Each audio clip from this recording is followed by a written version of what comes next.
Orders of the day. Government orders, government bills, comments, consideration of a motion respecting Senate amendments to Bill C-49, Transportation Modernization Act. Avant qu'on lit ça.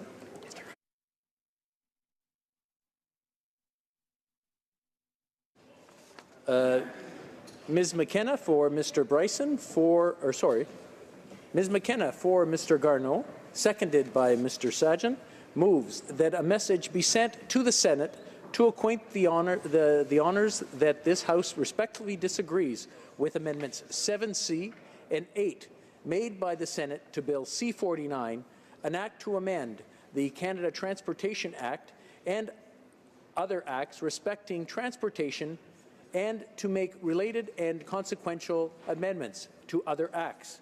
Debate. The Honourable Parliamentary Secretary. Oh, nous avons un appel au règlement. We have a point of order from the member for Trois-Rivières. Thank you very much, Mr. Speaker. I will be brief.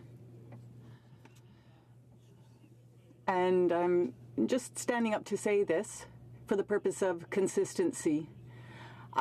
I don't understand how we can respectfully send a refusal back to the Senate without any explanation. So I would ask for unanimous consent to table a motion whose purpose is to recognize that we've been discussing Bill C-49 for many months, if not years, but out in the field, grain producers are waiting for a solution.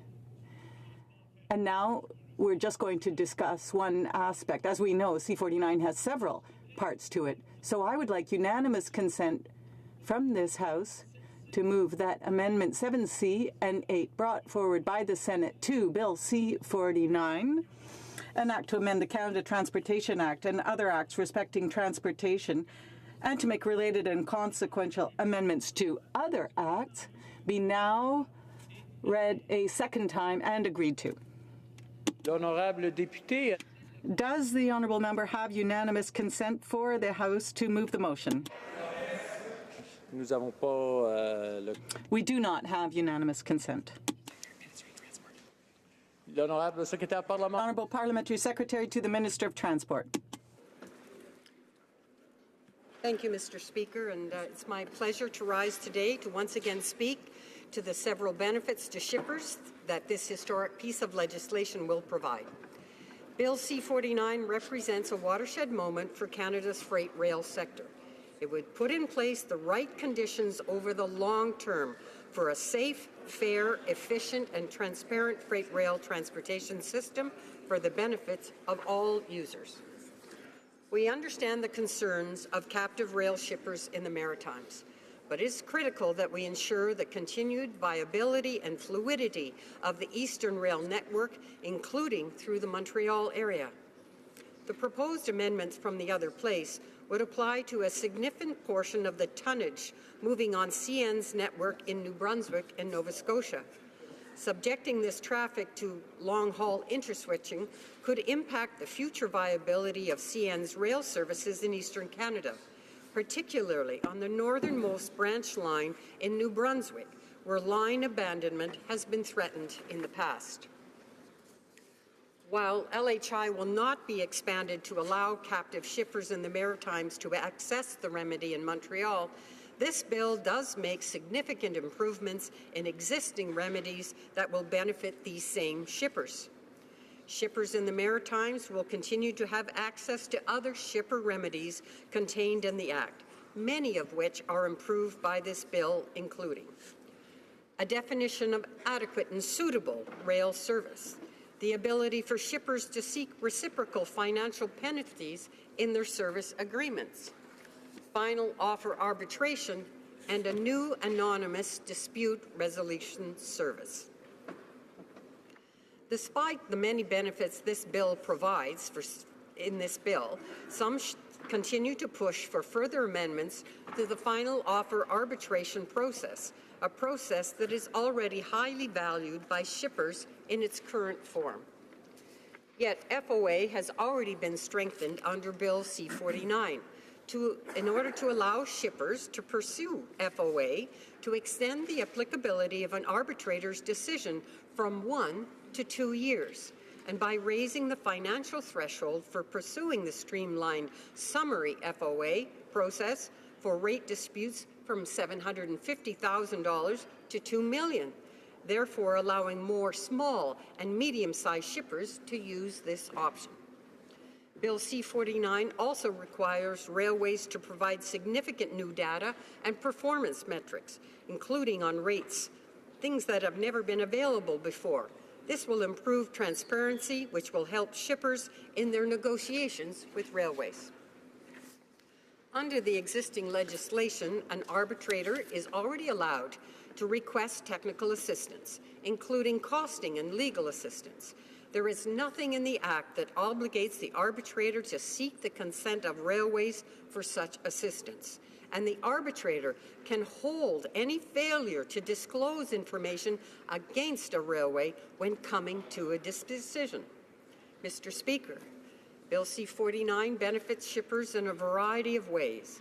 In particular, it would enable shippers to seek reciprocal financial penalties, shorten the process for level of service from 120 to 90 days, allow a shipper to extend FOA decisions from 1 to 2 years, change the financial threshold for participating in the streamlined arbitration process, make certain temporary agency authorities permanent, recognize the agency's informal dispute resolution authority, require railways to provide significant new data and performance metrics, including new data on rates, provide agency-owned motion to investigate service-level issues in the freight rail system.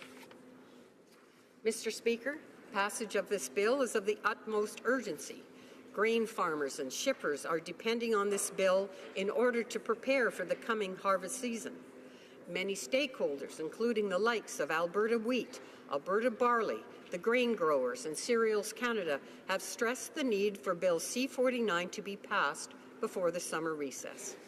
These groups represent hard-working Canadians who are urging parliamentarians to pass this bill expeditiously and, in turn, to fight for them and their livelihoods. Mr. Speaker, the government, the minister, have carefully considered the risk, the benefits, the balance, the impacts of the policies in this bill. The bill has been thoroughly studied and debated for more than a year now in the two chambers. Prior to this, issues were studied by the Canadian Transportation Review Panel, as chaired by the Honourable David Emerson. There have been an extensive series of additional roundtables and consultations.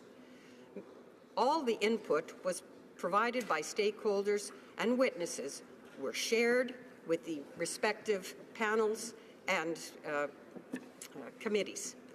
Mr. Speaker, it's clear that the other place wants the same as the government, an effective, efficient, and balanced rail system for the long term. The essential nature of the whole transportation system requires extensive study before changes are made to ensure that we don't end up with unintended consequences that put our system at risk. This study has taken place, Mr. Speaker, and the government has produced a bill that best serves Canadians over the long term. There are many Canadians who will benefit from this bill, and they are eager to see it passed. It is now time to move forward. Thank you very much, Mr. Speaker. Questions and comments. Questions et commentaires. L'honorable député. The Honourable Member for Trois-Rivières. Thank you very much, Mr. Speaker. It's rather strange that we're in such a rush to have Bill C-49 passed now. I mean, I can understand that for those who've been waiting out there in the field. But now the government, rather than adopt a motion that would recognize the work of the senators, once again, we're being thrown into a debate. So because of this, well, let's get back into debate then. I have a question, and I'm going to look at one of the two amendments that were sent back by the Senate. And let's just recall, for those who are interested in history, it's been about 12 years now since we've seen this kind of ping-pong match between the Senate and the House of Commons where amendments go back and forth. Now, how can you explain that you're refusing to deal with all regions of Canada fairly? Because that's what 7C does, that was brought forward by the Senate. The Honourable Parliamentary Secretary. I'd like to thank my honourable colleague for his question. And I think when we talk about Canada's transportation system, the need for it to be effective and efficient and fair and balanced and comprehensive. And sometimes you would think that a small change in maybe a local issue, but that could actually end up having nationwide consequences. Mr. Speaker, there has been considerable study and work and effort put into the policies, including in this bill, and all of those impacts have been taken into account. And that's why the need for this balanced and overall view was so important. Questions and comments. The Honourable Member for Central Okanagan's Milkning Nicola. Speaker, and I certainly appreciate the Parliamentary Secretary's tone. Obviously, she has a position where she has to pedal in this place, and I understand that. I've been a Parliamentary Secretary. But I'm just going to share something with this place, Mr. Speaker. There is nothing more frustrating and more basically to human nature that when we get into organizations and an idea is given forth to the organization that it maybe is contrary to the initial thoughts of that organization, if there isn't sufficient buy-in, they say, well, it's not our idea, therefore we're going to oppose. And by opposing the Senate amendments, which have given thoughtful consideration to those proposals, she is in essence pushing down the burden onto so many farmers, Mr. Speaker, who cannot get their grain moving in sufficient time. Mr. Speaker, this Parliamentary Secretary, this government is slowing this whole process down. Will they just not admit the reason why they don't support the Senate amendments is because it's not their idea, and that's the worst thing that we can do for this country at this time? The Honourable Parliamentary Secretary. Thank you to my honourable colleague. And knowing how extensive, how complicated, how complex transportation systems are across this great country, this is why I think we take the time. We need the time to study what the impacts are going to be. What are the advantages? What are the disadvantages? Mr. Speaker, what we're trying to do is create a long-term system that is going to serve Canadians, that is going to provide them both with the stability and the predictability they need and the flexibility in the future to address challenges that will come our way. Mr. Speaker, this has taken a great deal of study to get to this point, and we are confident that we have found the right balance. Thank you. Questions and comments? Questions et commentaires. The Honourable Member for Yorkton Melville. And once again, my concern is that at the very beginning of their presentation of this bill, we encouraged them to remove the agriculture portion, the freight train portion, out of the large omnibus bill. She's saying that it is very, very complicated, that required a lot of research and decision-making, and yet it has been slowed down, the very part that we need for our stakeholders that help our economy to function, are not able to get their products to port, and now we are seeing them delay again. Why did they not take that initiative at the very beginning and make sure that our freight was available to agriculture, natural resources, and manufacturing across this country? The Honourable Parliamentary Secretary to the Minister of Transport. I'll also thank my honourable colleague for a question. And it comes back to the idea that you don't look at a transportation system in single chunks, single elements. It has to be a comprehensive, integrated system. If you only get one piece of the puzzle right, but the rest of it doesn't function, I mean, you've not made any progress, and that's what we've tried to do. We've tried to look at this from a comprehensive point of view and to make sure the entire system is integrated. We have found there are some gaps, there are some choke points, and we're going to continue to work on that to make sure it works properly coast to coast to coast. Thank you. Questions et commentaires, questions and comments. The Honourable Member for Central Okanagan, Similkameen Nicola. Mr. Speaker, the previous Conservative MP had spoken on we had offered earlier to split out those provisions of the bill. That wouldn't have changed anything that was in those sections. That would have just accelerated it. Mr. Speaker, the parliamentary secretary can't have it both ways. They can't say that we need to study and understand and that everything has to be integrated when we offered to actually see their proposal move forward so we could give that certainty to those grain farmers that need that right now. Mr. Speaker, why are they so opposed with working with anyone except themselves? The Honourable Parliamentary Secretary. Thank you to my honourable colleague. Again, it's important that you do the study and look at each element of the overall transportation system, but you can't just do it in isolation. Then you have to figure out how it connects into the system as the greater whole. And I think that's what we've done. We have tried to look at things in isolation so we can get into the depth, into the detail, to make sure we understand it properly. But then we need to look at the overall system and make sure it's all integrated and fits together, that it provides the kind of fluidity into our transportation system that we need. Thank you. Questions and comments. Questions et commentaires. L'honorable député de Trois-Rivières. The Honourable Member for Trois-Rivières. Thank you, Mr. Speaker. I agree with my colleague, clearly, when she says it's important to do all the studying possible. But my question is what to do. The committee does a certain amount of work and the Senate does a bunch of work, and it's as if the government thinks that was based on nothing.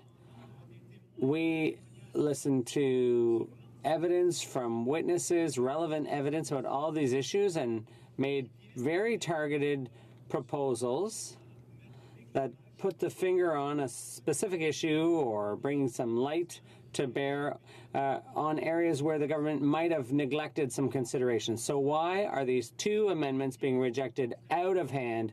They're the only two amendments left. These are the two amendments that the Senate is insisting upon, and oddly enough, those are also amendments that were proposed by the opposition parties at committee. The Honourable Parliamentary Secretary. I'd like to thank my honourable member for his question. And again, I think that the government has accepted amendments from the Parliamentary Committee and from the other place. And when possible, we do. But the long-term study of the transportation system of Canada, I mean, this has been going on for years. And we have experts who come to committee, we have experts that testify, and we also have experts within the department itself. Mr. Speaker, they have studied all the amendments that have come forward. They put it against their own experience and their expertise, and it's those recommendations that we will move forward on. Thank you, Mr. Speaker. Questions and comments. The Honourable Member for Winnipeg North, their 30-second question and a 30-second answer, please. Thank you, Mr. Speaker, and I appreciate the comments from my colleague. And the question I have is just related to the fact that for many years we've had, in particular, producers, our farmers, waiting for this legislation. It's been long overdue, and it is something in which is really going to be helping moving our commodities, in particular, for me, coming from the prairies, our wheat is so very important. When I sat in opposition, we waited and challenged the Stephen Harper government to materialize on it. They never did. We have, and I'm wondering if my colleague could just provide her comments on just how important it was that we deliver this piece of legislation in a timely fashion. The Honourable Parliamentary Secretary, in 30 seconds or less, please. For his question, and it's quite clear when we look at the many stakeholders who've been very vocal about this. Alberta Wheat, Alberta Barley, the grain growers, Cereals Canada, they have all expressed very clearly how important it is to get C-49 passed as soon as possible. Thank you, Mr. Speaker. Reprise du débat, resuming debate. The Honourable Member for Bow River. Thank you, Mr. Speaker. Now, I think it would be remiss not to mention the great hockey win last night by the Winnipeg Jets. So good to see that team move on. Las Vegas will be an interesting challenge. So, in recognition also of the day, I dug deep into my closet and found my railroad tie. If you've seen my closet of ties, you know that it is very extensive, and so I'm proud to wear that. So, Mr. Speaker, I rise today to speak on the government's second motion regarding the Senate's amendment to Bill C-49, the Transportation Modernization Act. It's frankly taken too long. It's ridiculous that this Liberal government has taken so long to pass this bill. Just like the first response by the government to the Senate's amendments, this second motion by the government will further delay this bill's passage. It might be a little strange for me, a Conservative opposition MP, to say he wants the government to pass its own bill, but that's exactly the case. They had another opportunity to do it this morning. It is the Liberals that are delaying the passage of C-49, as they voted against doing it this morning. This message that the Liberals are delaying the passage of C-49 is going to be the theme of my speech this morning because it is the truth. Mr. Speaker, I'd like to go back in time to September 2017. I had the opportunity to join the House of Commons Transportation, Infrastructure and Communities Committee for a number of full days of witness testimony on C-49 in the week prior to the House returning the last week of September, before we started our fall session. During the days of witness testimony, I heard from many witnesses that this bill needed amending. These calls for amendments were frequent and in many cases repetitive among certain stakeholder groups. My Conservative colleagues on the Transportation Committee and my NDP friend, the member of Trois-Rivières, heard these calls and put forward a number of small, reasonable amendments as called for by the stakeholders, whose industries and businesses represent billions of dollars to the Canadian economy. Had the Liberals not been so politically stubborn, they might have accepted those amendments my Conservative and NDP colleagues put forward at that committee. They would have been better off to do so because once the bill made its way to the Senate Transportation and Communications Committee, many of those same amendments were introduced and passed at the Senate committee. It is worth noting that many of these amendments were supported by senators of all political stripes, including honourable senators from the recently formed Independent Senators Group. So, the first delay of Bill C-49 by these Liberals was the rejection of the very reasonable opposition amendments at the House of Commons Committee, recommended by the many witnesses. The next delay by the Liberals' bill to C-49 was how long they took to decide what they were going to do with the Senate's amendments. The Senate sent its message to the House of Commons on April 16, 2018. Farmers, ag groups, as has been mentioned by the Parliamentary Secretary, and Canada's manufacturing, mining and forest industries had to wait 2 weeks to find out what the government was going to do with these amendments. 2 whole weeks they dither on what to do. So that was the second way in which government delayed C-49. The third way the government has delayed passage of this bill was by rejecting many of the Senate's amendments. When the government finally revealed their position on the Senate's amendments, shippers in these important industries were very disappointed with what they saw. Not just because the government weakened or rejected amendments that they felt were important, but because they knew this move by the government would cause further delays to the passage of Bill C-49.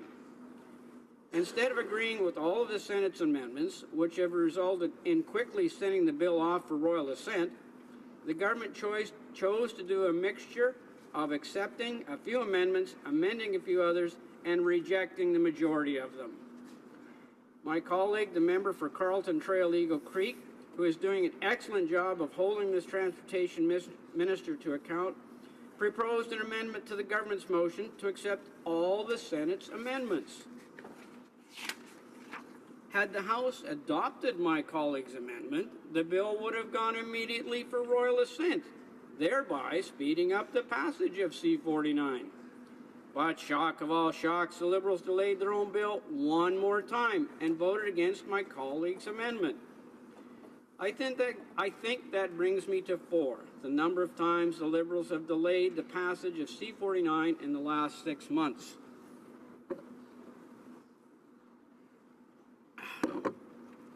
Or shall I say the Liberals aren't done. Here we are again. The Senate has dealt expeditiously with the government's motion, and members of the other place have voted to insist on 2 of their amendments which the government previously rejected. Today we are debating a motion by this Liberal government to once again reject amendments that the Senate has been insisting on. So, Mr. Speaker, who's causing the delay in passing Bill C-49? It is the Liberals. If they would simply accept these 2 Senate amendments, we could have passed this bill today and send it for royal assent, as was proposed earlier in this session. But that's not going to happen because of the Liberals. Bill C-49 will have to go back to the Senate, and we don't know what is going to happen in that other place. This situation is entirely the Liberals' own fault. It is the Liberals that are causing the delays in the passage of Bill C-49.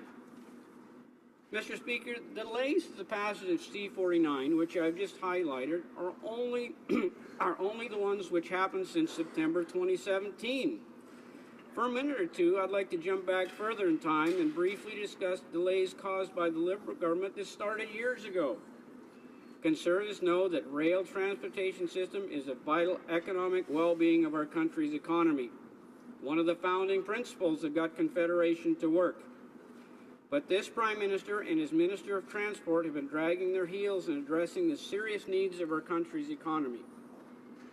Back in 2014, then Minister of Transport, the member for Milton, launched the statutory review of the Canadian Transportation Act, a year earlier following what was a very trying year for Canada's shippers, particularly on the prairies. The report would come from this review would be known as the Emerson Report after David Emerson, the head of the commission. Mr. Emerson spent over a year consulting with industry stakeholders before writing his report. A lot of consultation.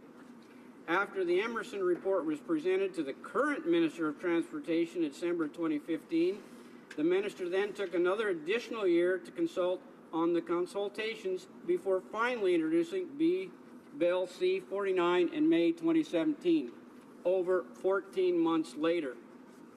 From the very start of this Liberal government, the transportation needs of our country have not been a priority for them. At this time, I would like to switch my focus and talk about the substance of the 2 amendments being rejected by the Liberal government. The first amendment I'd like to discuss, the Senate amendment on regarding final offer arbitration. The laws and regulations governing the railway and rail shipper relationship are quite complex. So I'd like to quote from an analysis prepared for the Mining Association of Canada with respect to the final offer arbitration amendment. This analysis was done after the government unveiled its first motion regarding the Senate's amendments, but points it makes are just as valid now as we are dealing with the same amendment. And I quote, "The motion tabled by the Minister of Transport not only rejects the Senate amendment, but it further enhances railway market power over captive shippers. Rather than retaining the status quo, the motion asks the House to give credibility to interpretation that A, contradicts what Canadian courts have said about the FOA remedy, and B, further tilts the current imbalance in the FOA remedy in favor of the railways. The minister's support for Class 1 railway inflicts additional harm on those few shippers who are permitted to access final offer arbitration. The Senate amendment have entitled a shipper to obtain a determination of the railway's cost of transporting its good to assist an arbitrator in FOA to determine whether to select the offer of the carrier or the shipper. Now, the minister has publicly declared the FOA is not a cost-based remedy, but rather a commercial-based process to settle a dispute during a negotiation of a confidential commercial contract. There are at least 4 things wrong with this statement. First, the Federal Court of Appeal and the Alberta Court of Queen's Bench declared FOA to be a form of rate regulation, and an arbitrator appointed under the FOA to be a regulatory authority. Ignoring the courts, the minister has adopted the losing position of the railways before the courts. Second, railways can now quote the minister in support of their position that costs have nothing to do with rates. Strange. While the average business person will understand this statement to be incorrect, arbitrators will be asked to take it into account. Shippers who already are exposed to daunting odds in the use of FOA will face yet another hurdle. Third, nothing in the FOA remedy requires the outcome to be negotiated confidential commercial contract. Whether a railway accepts a contract on the terms set out in an FOA award is 100% up to the railway. What? Oh, because it can transport the goods under tariff, a railway does not have to enter into a contract. What a process. Fourth, by failing to accept the Senate amendment, the minister is condoning the railway's efforts to undermine the viability of the FOA remedy as a means of challenging rates and conditions of service that railways can impose unilaterally. The Senate amendment would have allowed a shipper to compare rates offered by the railway to rates that would prevail under conditions of effective competition. Wow, good thing.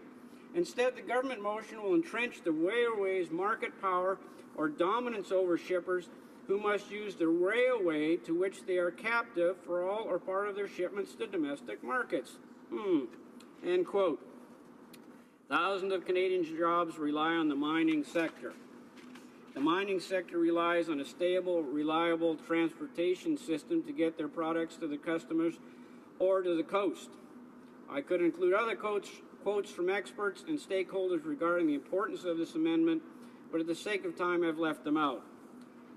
Canada needs a fair and balanced relationship between its rail shippers and our Class 1 railways. It is sad that the government is deaf to calls for better balance in this important relationship. I would also like to take a minute to talk about the Second Amendment, which the Senate is insisting on.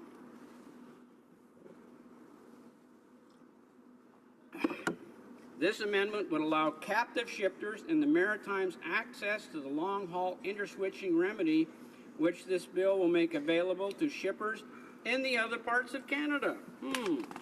Why are the Maritimes being excluded?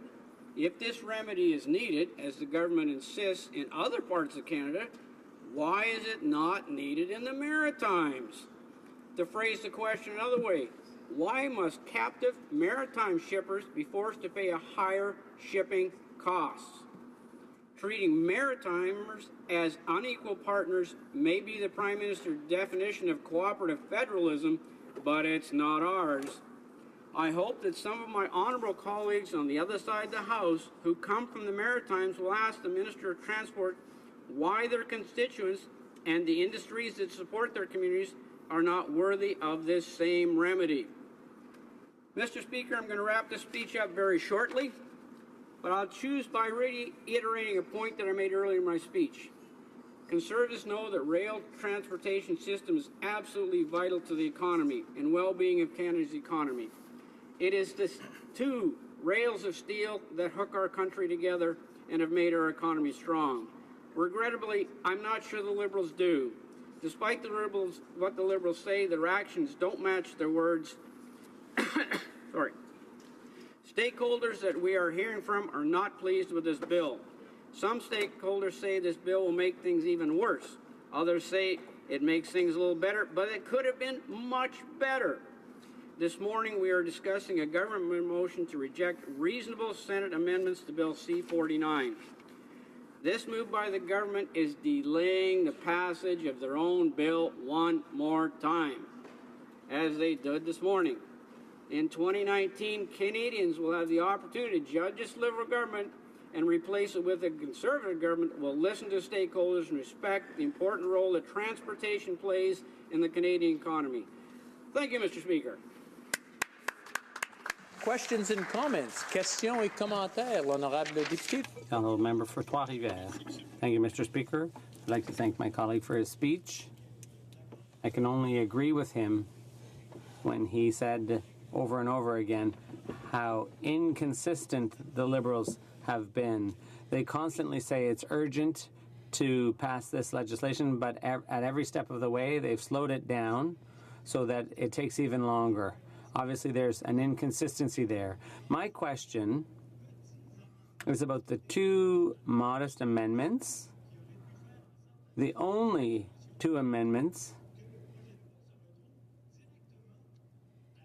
that would have allowed this bill to pass directly to royal assent instead of having to get caught in this game of ping pong with the other place. So what is it about the two amendments that the Senate proposed? Wasn't the purpose of those to try to strike a balance, create a level playing field when there's bargaining over prices of freight with one or the other major railway company? Because they can act in a virtual monopoly, or a duopoly, if you will. The Honourable Member for Bow River. Thank you, Mr. Speaker. I'd like to thank my colleague for his questions and his input on the committee. Why they don't? Darn good question, because they make sense. That final offer arbitration, when the railways can just say 100%, hey, we're not buying into this, makes no sense. The interswitching for the Maritimes, I really don't get. When people can see what the rates they'll be charged and how to make a decision, that would make sense. So why are they excluding the Maritimes from this? When the rest of Canada has some options to choose, it's beyond me why they would exclude the Maritimes from that. They're very small amendments. The people who were witnesses that came and testified, these were two of the issues they talked about. The final offer arbitration, it was one that was talked about extensively, how challenging the former process was, but yet with the railways can be opt out 100%, it makes no sense. Thank you, Mr. Speaker. Questions and comments. Questions et commentaires. The Honourable Member for Yorkton Melville. Thank you, Mr. Speaker, and I really appreciate listening to the member from Bow River and his rational, reasonable, common sense question of why in the world are we where we are today when this issue could have been dealt with months and months and months ago. On behalf of stakeholders across my riding, across Canada, we ask the government to please take the portion out in regards to freight and deal with it separately, deal with it quickly, because we all know how important this is to agriculture, to mining, to manufacturing. The Fair Rail for Grain Farmers Act had been put in place to deal with an issue to look at further down the road, to see how well it worked. It worked so well that right across the country, there was an ask for a buy-in, that all of these shippers be able to use that same type of a process. And yet this government absolutely refused to go that direction. And as a result, they have delayed the shipping of products for our economy to our coasts over and over again, with removing amendments and not working with them at committee, not working with the Senate. So the Liberals are claiming that they want this bill to pass quickly, but their actions absolutely have not matched their words. By opposing the Senate amendments, they are ignoring our stakeholders and delaying the passage of Bill C-49, their own bill. I'd like to ask the member, why are the Liberals delaying the passage of their own bill? Well, Member for Bow River. Thank you, Mr. Speaker. I'd like to thank my colleague for the question and her understanding of the long history of the Situate Rail on the prairies. That is such a critical piece. And as she mentioned, there was a piece of legislation that was in place to 2015. The government had options. They could have extended that one temporarily for a year, 2 years while they wanted to study and consult. No, they didn't. They let it die. They could have extended that. They could have taken our ask that said, let's split this one out. I understand that transportation is a complicated piece, but the transportation on rail and the pieces we need to do, they could have got that one done, and we would said, hey, we will support you on that. We will work with it. We will support it and get it done. They chose not to take our offer, so that delayed it again. I have no problem with consultation, but the process they continue to do back and forth between the other house and here, the other place, when reasonable amendments, like the two this morning again, they've rejected them. Those are good amendments, came from stakeholders. They came from stakeholders in the Emerson report. They came in the consultations they've heard. As of this morning, those are two simple ones that could have been added to it to make it work better. So again, to my colleague, I don't know why. Questions and comments? Questions et commentaires? The honourable member for Winnipeg North. Yes, thank you. Mr. Speaker, you know, it's interesting. For years, I sat in opposition, and I remember the efforts from the member from Wascana, today's Minister for Public Safety, constantly asking the government in different ways why it is that we are not protecting our commodities, our suppliers, our grain farmers out in the prairies. When are we going to see the legislation? For years, Stephen Harper did absolutely nothing on the file. Within a couple of years, we have now advanced the file. We've got good, solid legislation. And now we have the Conservatives say, well, you should have done this, you should have done this, you should have done this. They had 10 years to do it, Mr. Speaker, and they failed and they didn't get the job done. Now we have the legislation before us. It's good legislation. The stakeholders, in most part, are supportive of the legislation. Why not just accept a good thing and allow it to continue to go through? The honourable member for Bow River. Thank you, Mr. Speaker. And I appreciate the wealth of knowledge and the way our colleague speaks to us in the House, and I appreciate the time he gives, and he does it often, and I appreciate that. And to his Winnipeg Jets, he knows I appreciate those. You know, the former Minister Ritz did take action, and he did put changes in under the Conservative government, which relieved the situation. And that was a piece of legislation that worked and worked extensively and could have continued on.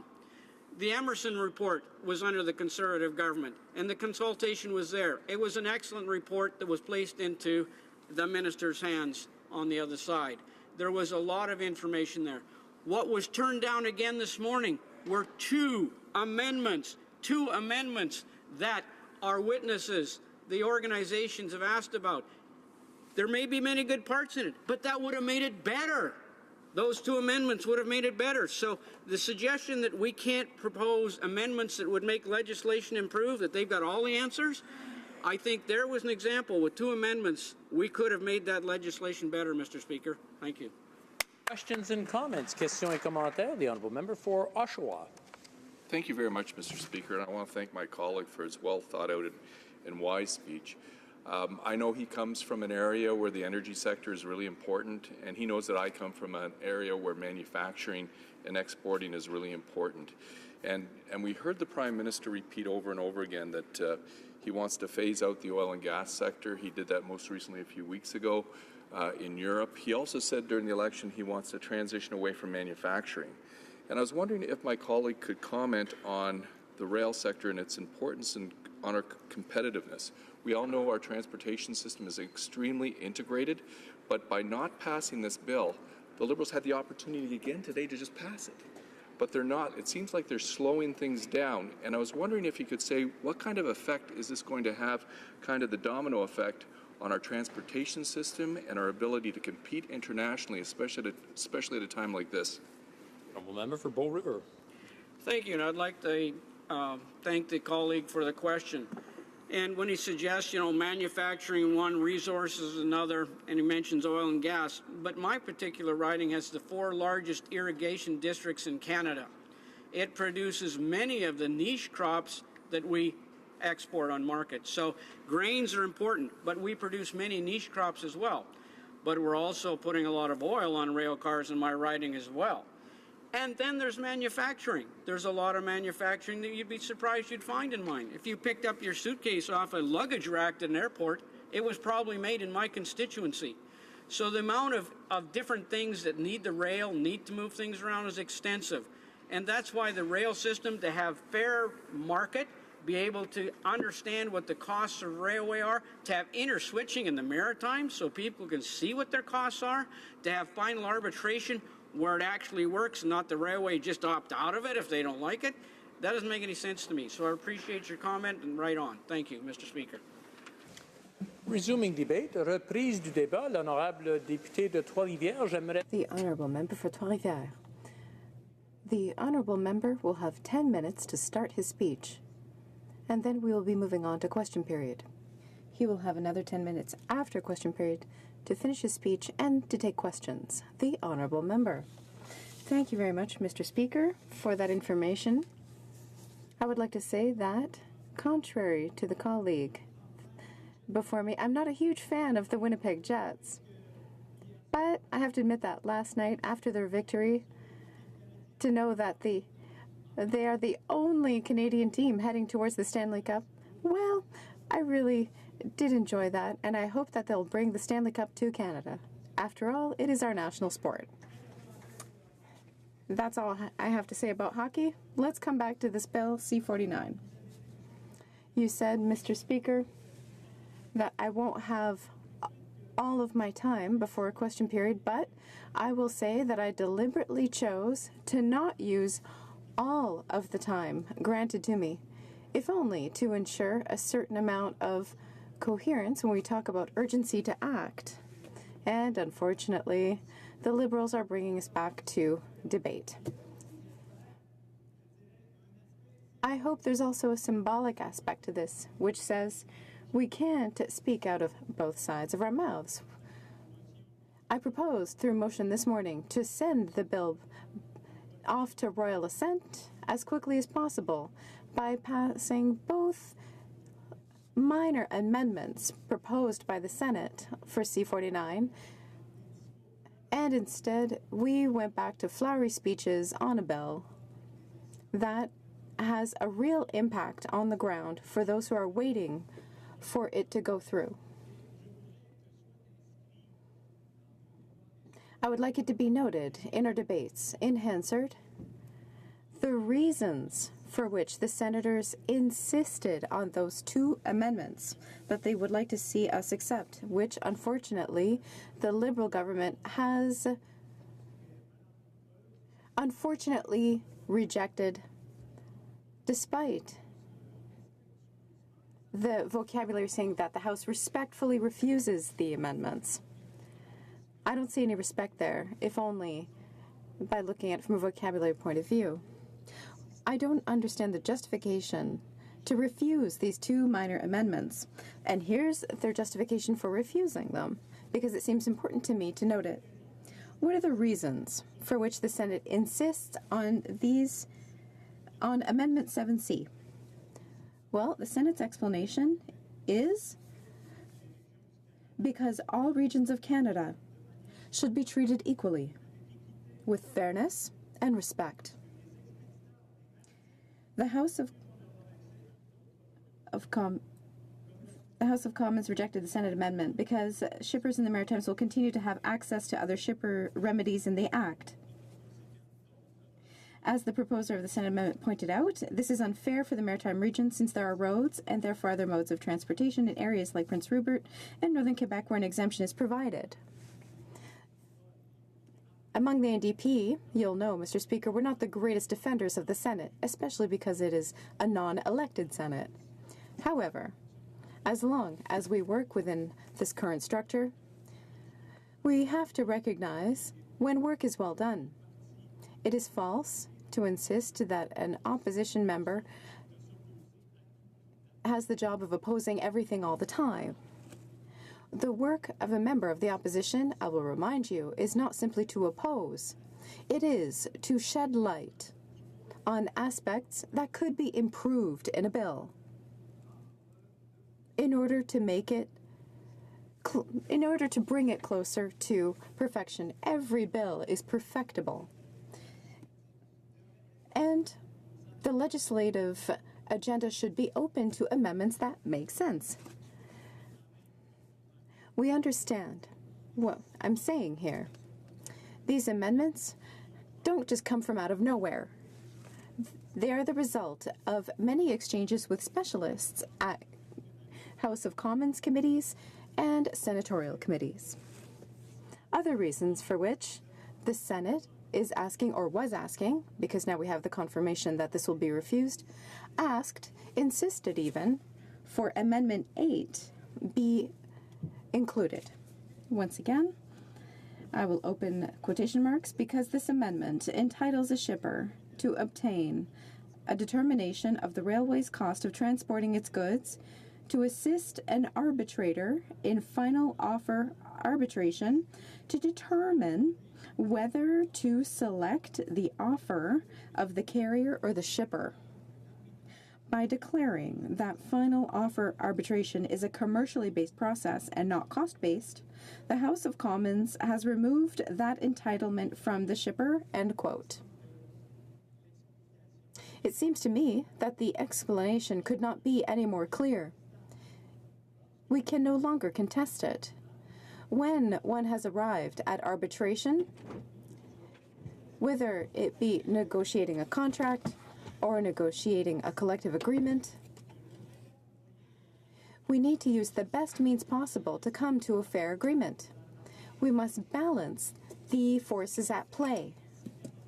And if C-49 does not allow this, well, it's easy to see. We can see very quickly just which way the balance is going to tip. We want to reestablish balance and ensure that the arbitrator, who will have to decide if it went to that point in the process, would be able to do this by using the tools available to them, even if this is rejected by the Liberal government. Once again, in this bill, through the amendments that have been rejected this morning, we observe the very obvious tendency of the Liberal government, which is to really support big business,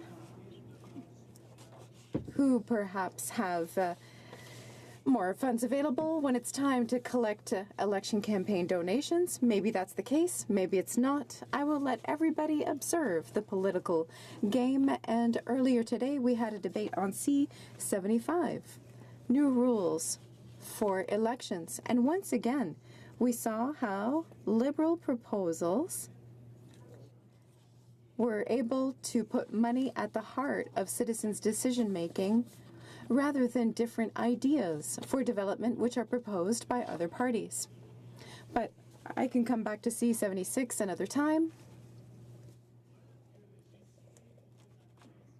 I quoted the explanations of the Senate to make sure they appear in Hansard, but as I have a few minutes left, I would like to insist on everything that this bill does not do, because there's a great deal of urgency on the ground. But there's also other emergencies, such as the Passenger Bill of Rights, which every air traveler has been waiting for years. In the previous legislature, the NDP had tabled not a bill to study if maybe we could put in place a certain amount of regulation, and then we could propose it to the minister to see if they feel like passing it to perhaps finally by the next election. And the Passenger Bill of Rights is being tabled just a few months before the 2019 elections. We can see that this government is really not serving the citizenry. It is serving its own election strategy. However, throughout all this time, citizens are waiting for a real charter of air travelers' rights that they could refer to in situations like the one that we saw, for example, Transat here in Ottawa, barely a year ago. This has been waited for. And when C-49 is finally approved and finally gets royal assent, we still won't have a charter of passenger rights. We'll have the beginning of a process to maybe get to it one day. With C-49, this is just unbelievable. If we wanted to move quickly, I will remind you that at the very beginning of the process, we had proposed to divide Bill C-49 in order to be able to quickly study the aspects of grain transportation which the government refused. We had also suggested that we would perhaps extend measures that had been taken by the previous government in order to avoid having producers caught up in a kind of gray area between the end of temporary measures implemented by the Conservative government and the passage of C-49. There are many reasons that explain why we are not feeling entirely reassured about the process, and we really do not appreciate the closure of the government to the proposed amendments. I will stop there. I see that my time has run out for this first part. The honourable member for Trois-Rivières will have 10 minutes remaining after question period when we resume debate. The honourable member for Manicouagan.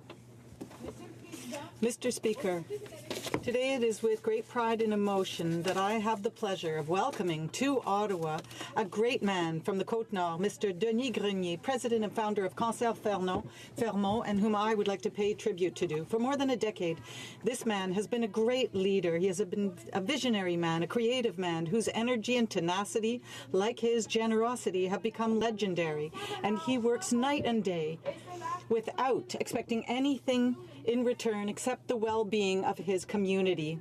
You know, in this isolated northern community, the community of Fermont, Mr. Grenier collects funds in order to make life easier for those in Fermont who are dealing with disease.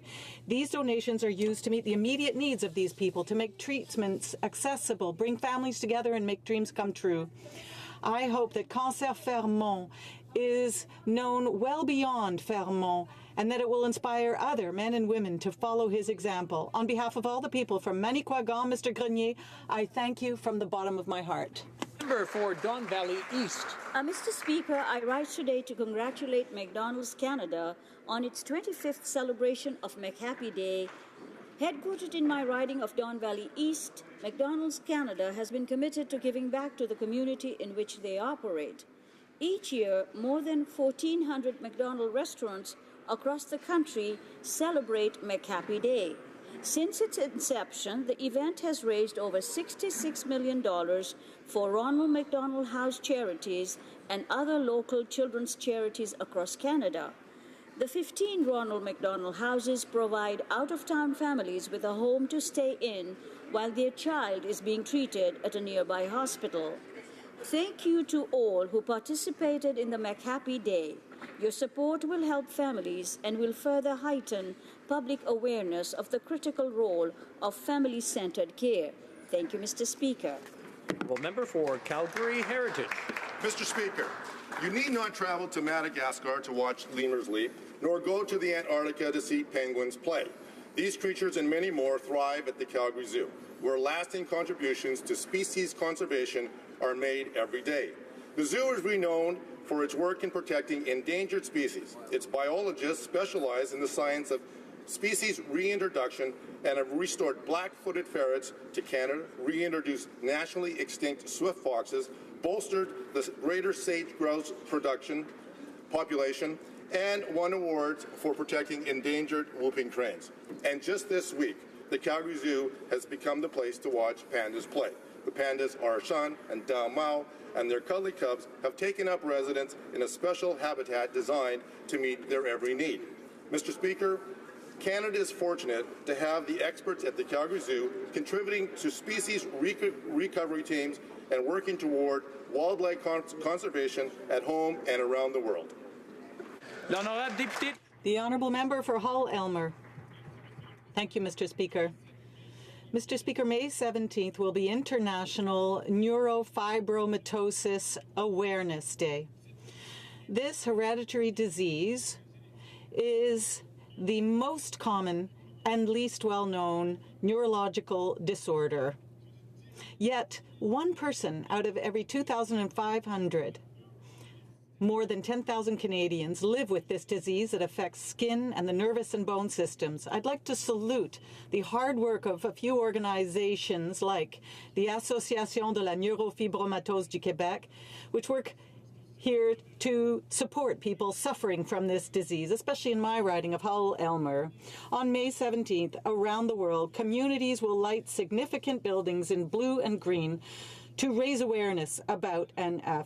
In Canada, many cities will join the movement. Mr. Speaker, on May 17th and throughout the year, let us support people living with neurofibromatosis. Thank you very much, Mr. Speaker. The Honourable Member for Saint-Hyacinthe-Bagotte. Mr. Speaker, I am proud to rise today in this House to pay tribute to Réal Laflamme, a well-known leader in the agricultural sector and throughout Quebec. Agriculture in the Laflammes is a story of this family down through the generations. Through his involvement, he has contributed to the development of the Saint-Hyacinthe Agricultural Society, which has been an undeniable asset for our region, whether it be at the provincial, national, or international level. Mr. Laflamme is an agricultural entrepreneur, and he has always advocated for supply management. Through his efforts, because of his efforts, he was entered into the Quebec Agricultural Hall of Fame. Mr. Laflamme was involved in the cooperative movement with Comax, the Coop Fédéré, and Soco Devi. He also worked with the Société de Financement Agricole, the Expo Agricole, and the Salon de l'Agriculture. He has always been involved in key projects in our area, and on behalf of the people of Saint-Hyacinthe and Actonville, I would like to thank Réal Laflamme for his involvement. The Honourable Member for Laurentides-Labelle. Mr. Speaker, spring has sprung, but its late arrival is worrying many residents along rivers. In my riding of Laurentides-Labelle, rivers like the La Rouge, La Lièvre, and Dunard rivers have overflowed and are causing considerable damage. I'm thinking of all these individuals who are dealing with floods throughout the country. We have to be ready when there is an emergency. On April 14th, I attended a medical emergency response exercise in Amherst. Members of the 51st Canadian Armed Forces Field Ambulance, first responders in Amherst, the firefighters of the Northwest Firefighters, cadets, air cadets of Squadron 716, municipal and regional authorities all participated. We would never want catastrophes to happen, but if that does happen, Laurentides-Labelle is ready. Thank you, Mr. Speaker. For Durham. Mr. Speaker, this week the Durham region is mourning the loss of one of our most inspiring citizens. Sandy Mitchell was born with cerebral palsy, yet spent a lifetime defying the label of disabled with incredible accomplishments.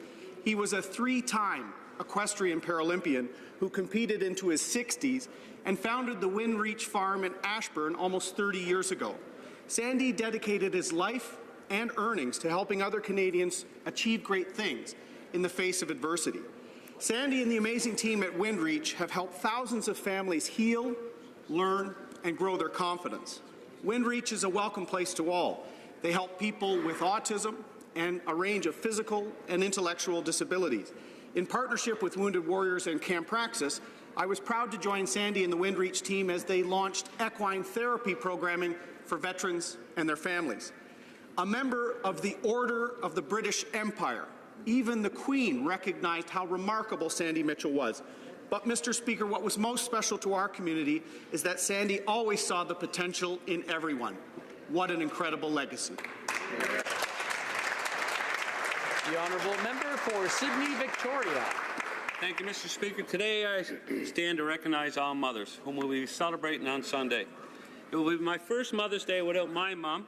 She worked side by side with my father for years, building a successful farming operation and sharing the raising of the 10 of us. From the moment we are born, our mothers help us through the difficult times and help achieve our accomplishments.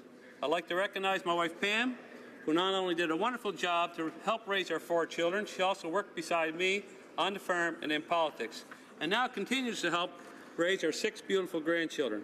When I look at my daughters, Mika and Bethany, and my daughter-in-law, Natalie, I see the new challenges young moms face and the strength they have to overcome these challenges. They work tirelessly for long hours in their jobs and at home to raise the children. I'd like to especially recognize the moms from Cape Breton. They work hard, they're compassionate, and they give the grit to the children to succeed. Please join me, colleagues, in celebrating mothers from across Canada, the ones that are with us now, the ones that have gone before us, and the mothers of tomorrow. The Honourable Member for Malpeque. Mr. Speaker, I stand today to honour a lifelong friend and preeminent farm leader, Alan Ling, who passed away recently. Alan, a farmer, was a tireless advocate for the farming industry. Beginning with 4-H, he then organized and served with the National Farmers Union, became chair of PEI Grain Elevators Corporation, worked with the PEI Agri Alliance, and was the long-serving president of the Atlantic Grains Council. Added to this work was his work with the horse racing industry. He was one of the founding organizers as well of the Grain Growers of Canada, the umbrella organization that brought together industry players from across the country. There's not a federal minister since Eugene Whalen's time or a provincial premier since the 70s that Alan hasn't bent their ear on everything from research to marketing. He served his communities in many ways, but first as a first responder. For Alan, there were no strangers, only friends he had yet to meet. His greatest joy, though, was family. His wife Jan, children and grandchildren. Our condolences to all. The honourable member for Edmonton West. Thank you, Mr. Speaker. It's fitting that during Jewish Heritage Month that I rise to recognize the incredible impact my friend Rabbi Daniel Friedman has had on the community of Edmonton and of Canada. Rabbi and Rabbinette Friedman will be taking their family to London, England after many years of service to Beth Israel Synagogue in my riding of Edmonton West. Rabbi Friedman has led a remarkable life dedicated to serving his community and his faith since he was 21. At just 8 years old, when he was asked what he wanted to be when he grew up, he said to be the first rabbi on the moon. While he certainly is a star and he is yet to be among them, we love him anyways. He's a recipient of the Alberta Centennial Medal and an active member of countless Jewish youth groups across the continent. He was also a driving force behind getting the National Holocaust Memorial in Ottawa built. Rabbi Daniel and Rabbi Nat Bacha, thank you for all the work that you've done for Beth Israel Synagogue, for Edmonton, Canada, and for your friendship. I have no doubt you'll make a lasting impact in England across the pond. Thank you. The Honourable Member for Longueuil, Charlemagne.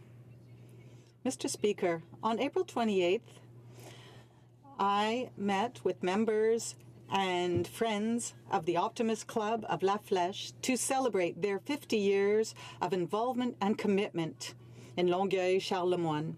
Through its programs and activities, the Optimist Club has strived to support La Flèche youth. Mission accomplished. Thanks to the generosity and availability of its volunteer members, the club has made generations of young people feel valued. I was very proud to give recognition certificates to 4 founding members who are still involved after all these years. Mr. Yvon Nadeau, Mr. Jean-Guy Plante, Mr. Albert Robillard, and Jacques Roy. Congratulations and thank you on behalf of all the young people in La Flèche. May the 50 next years be full of hope and optimism. Thank you. Member for Eglinton Lawrence. Merci, Monsieur le Président. Thank you, Mr. Speaker. Is an ongoing reminder that there are many in our communities, young and old, who suffer in silence every day. Cette année, This year, my youth council chose mental health as their priority. We are determined to encourage members of our communities to speak frankly, share their experiences, and listen to others so that they know they are not alone. Government has invested over $450,000 in mental health-related programs right in my riding of Eglinton Lawrence, such as the Roots run by the CMHA, which serves at-risk individuals and youth through expressions of art, culture, and other programs. Our government and our community are committed to continuing to raise our voices. Together we can fight stigma and help everyone live better and healthier lives. Let's keep talking. Bravo. Bravo. The Honourable Member for Carleton. George Marsland was one of the most infectious, energetic, and enthusiastic people you'd ever meet. Born in New Hamburg, Ontario, George would go on to study law at Western.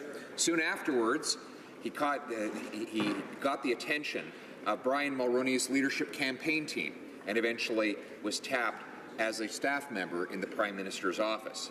Quote, George was an individual of good counsel and goodwill whose strong contribution to the growth and success of the PC Party should be underlined and remembered, said Prime Minister Mulroney this week. He also held senior roles at Magna International, where I met him. George loved people, and they loved him back. That is why so many were so saddened to learn of his passing just recently. I am among those who were saddened to learn this news. He was my friend. We will remember his boundless energy, his unforgettable sense of humor, and his love of life. Rest in peace, George. The Honourable Member for Newmarket, Aurora. Mr. Speaker, in Canada we have the good fortune of having 2 official languages, English and French. Every day, young people and adults throughout the country learn the official language that is not their mother tongue. I am pleased to say that I myself am learning French. And I'm also proud to represent here in Ottawa the many francophones in the regions of Newmarket and Aurora. Last month, I had the pleasure of meeting Nancy McCarrigan, founder of the Immersion chapter in the York region. She is currently the national president of Canadian Parents for French, a fantastic organization that fosters bilingualism. And I would like to thank Nancy for her excellent work, and I encourage all Canadians to learn their second official language. Thank you.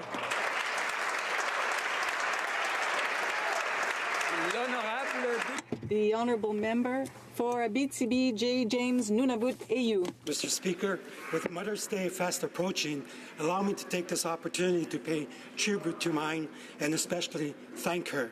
There are many words that come in mind whenever I think about her, and that's every day, Mr. Speaker. Generosity, strength, courage, wisdom, loving, dear, incredible, and resilient.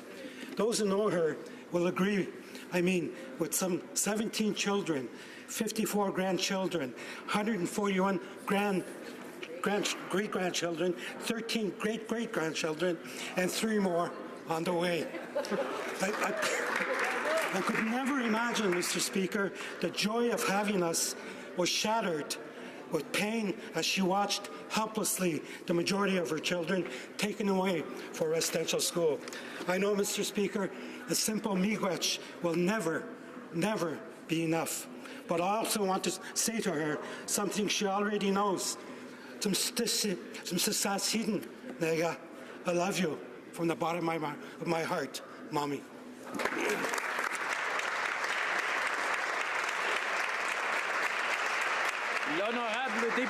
The Honourable Member for Louis Saint Laurent.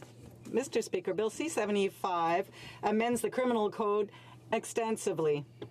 We support the measures on domestic violence. Why? Because they provide better protection for victims and deals more severely with the criminals. That just makes sense. But that's the only good I would have to say, because now the Liberal government wants to reduce sentences for those committing the following heinous crimes. For example, participating in activities of a terrorist group, municipal corruption, aiding a war prisoner escape, trafficking, forced marriage, and genocide. Canadians want justice to be done when a crime is committed, and reducing sentences for these crimes is absolutely irresponsible. But it's not surprising, coming from a government that is welcoming back 60 former Islamic State fighters and making them take, what? Poetry classes. Member for Winnipeg North. Yes, thank you, Mr. Speaker. Allow me to quote hundreds of thousands of Canadians all across our great land. Go, Jets, go. And Mr. Speaker, did we ever come through last night with a fantastic victory? After a hard-fought best-of-7 game series, and Winnipeg beat the National Predators. Yes, 7 years ago, the NHL hockey came back to Winnipeg, and how good we felt then, Mr. Speaker. For the first time in franchise history, our beloved Jets are going to the Western Conference Final, Mr. Speaker. And oh, what a feeling that is. The arena will be packed. In the street party, we'll see tens of thousands of people outside that beautiful facility. It will be a Winnipeg whiteout like you have never seen before, Mr. Speaker. For me, Mr. Speaker, I appreciate the players in the outstanding hockey they are playing, but I love the fans, Mr. Speaker. From coast to coast to coast, Winnipeg Jets is Canada's hockey team in 2018, and we all say, go Jets, go! Go Jets, go!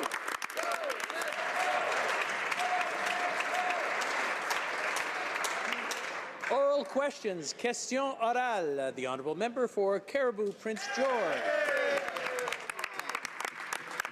Mr. Speaker, you just can't make this ship up.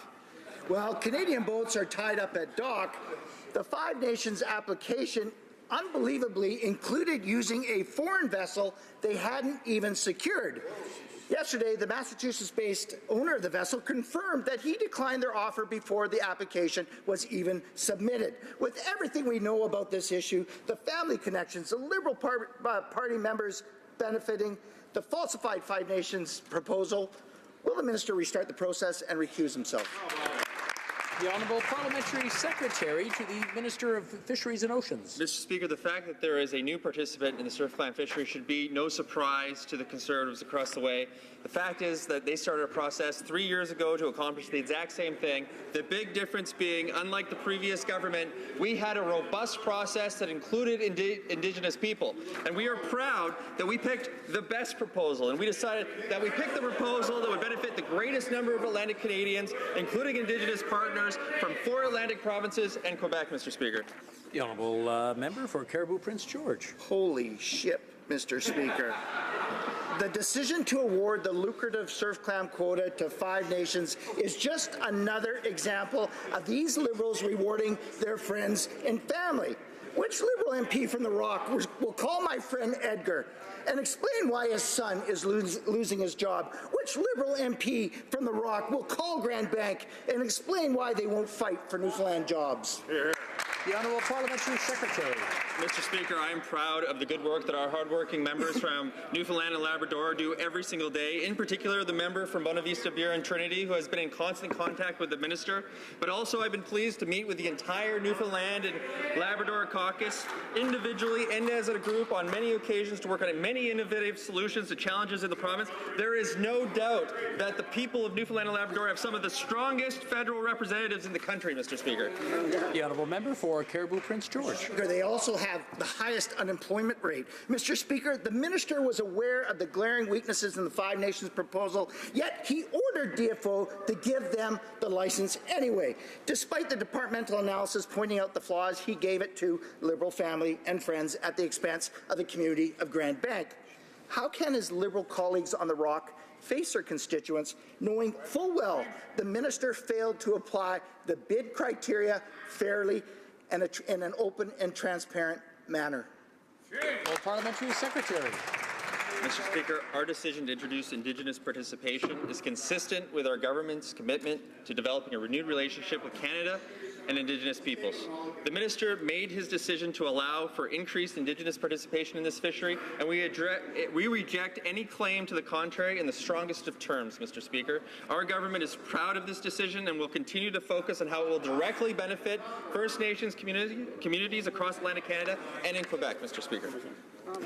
Before we go on to the next question, I just want to remind the honourable members how it works. One person asks a question, the other one gives a reply. And what happens is we try to listen to each other respectfully. I just want to point that out for the rest of the session. L'honorable député de Louis. The honourable member for Louis Saint Laurent. Thank you, Mr. Speaker. A very troubling situation has come to light. The fisheries minister withdrew a 25% quota from a company and gave it to a company that's very closely associated with a Liberal MP, a former Liberal MP, and a member of the current minister's family. On the very face of it, it's a flagrant conflict of interest. Would the minister be willing at least to redo this so that Canadians get their money's worth? The Honourable Parliamentary Secretary. Mr. Speaker, like the previous government, our government has decided that it's important to bring new players into the lobster fishery. But unlike the Conservatives, we have not forgotten to include Indigenous communities. We are proud of our decision, which will benefit the largest possible number of Canadians in the Atlantic. The Honourable Member for Louis Saint Laurent. Mr. Speaker, this contract is not going to a First Nation. Such a multi-million-dollar contract going to a company that didn't even have a boat, and we're talking about fisheries. So on the very face of it, it doesn't make sense. On the very face of it, the whole operation has to be redone so it's done properly, because otherwise it brings up bad memories of the Liberal ad scam. And why, again, is the Liberal government being so nepotistic? The Honourable Parliamentary Secretary. with regards to process. The Conservative government should not be surprised. They went through the exact same process 3 years ago. The only thing was they forgot to include Indigenous communities. We had a robust process. We're proud of that process, and we are proud of the decision that ensured that the value from this public resource is going to benefit the most number of Atlantic Canadians, including Indigenous nations in Atlantic Canada, as well as Quebec. The honourable member for North Island Powell River. Hey! Mr. Speaker, First Nations are warning Kinder Morgan stakeholders that the pipeline project carries a significant risk if it goes forward without the adequate consultations and the free, prior and informed consent of First Nations. In fact, BC Chief Judy Wilson, speaking at their AGM in Texas, told Kinder Morgan shareholders they don't truly understand the full risks the company face. So will the government heed the call of First Nations leaders and fully disclose all the legal risks associated with this project? The Honourable Parliamentary Secretary to the Minister of Natural Resources. Mr. Speaker, our government knows that protecting the environment and growing the economy are not mutually exclusive, as the two parties opposite would have Canadians believe. We can do both together.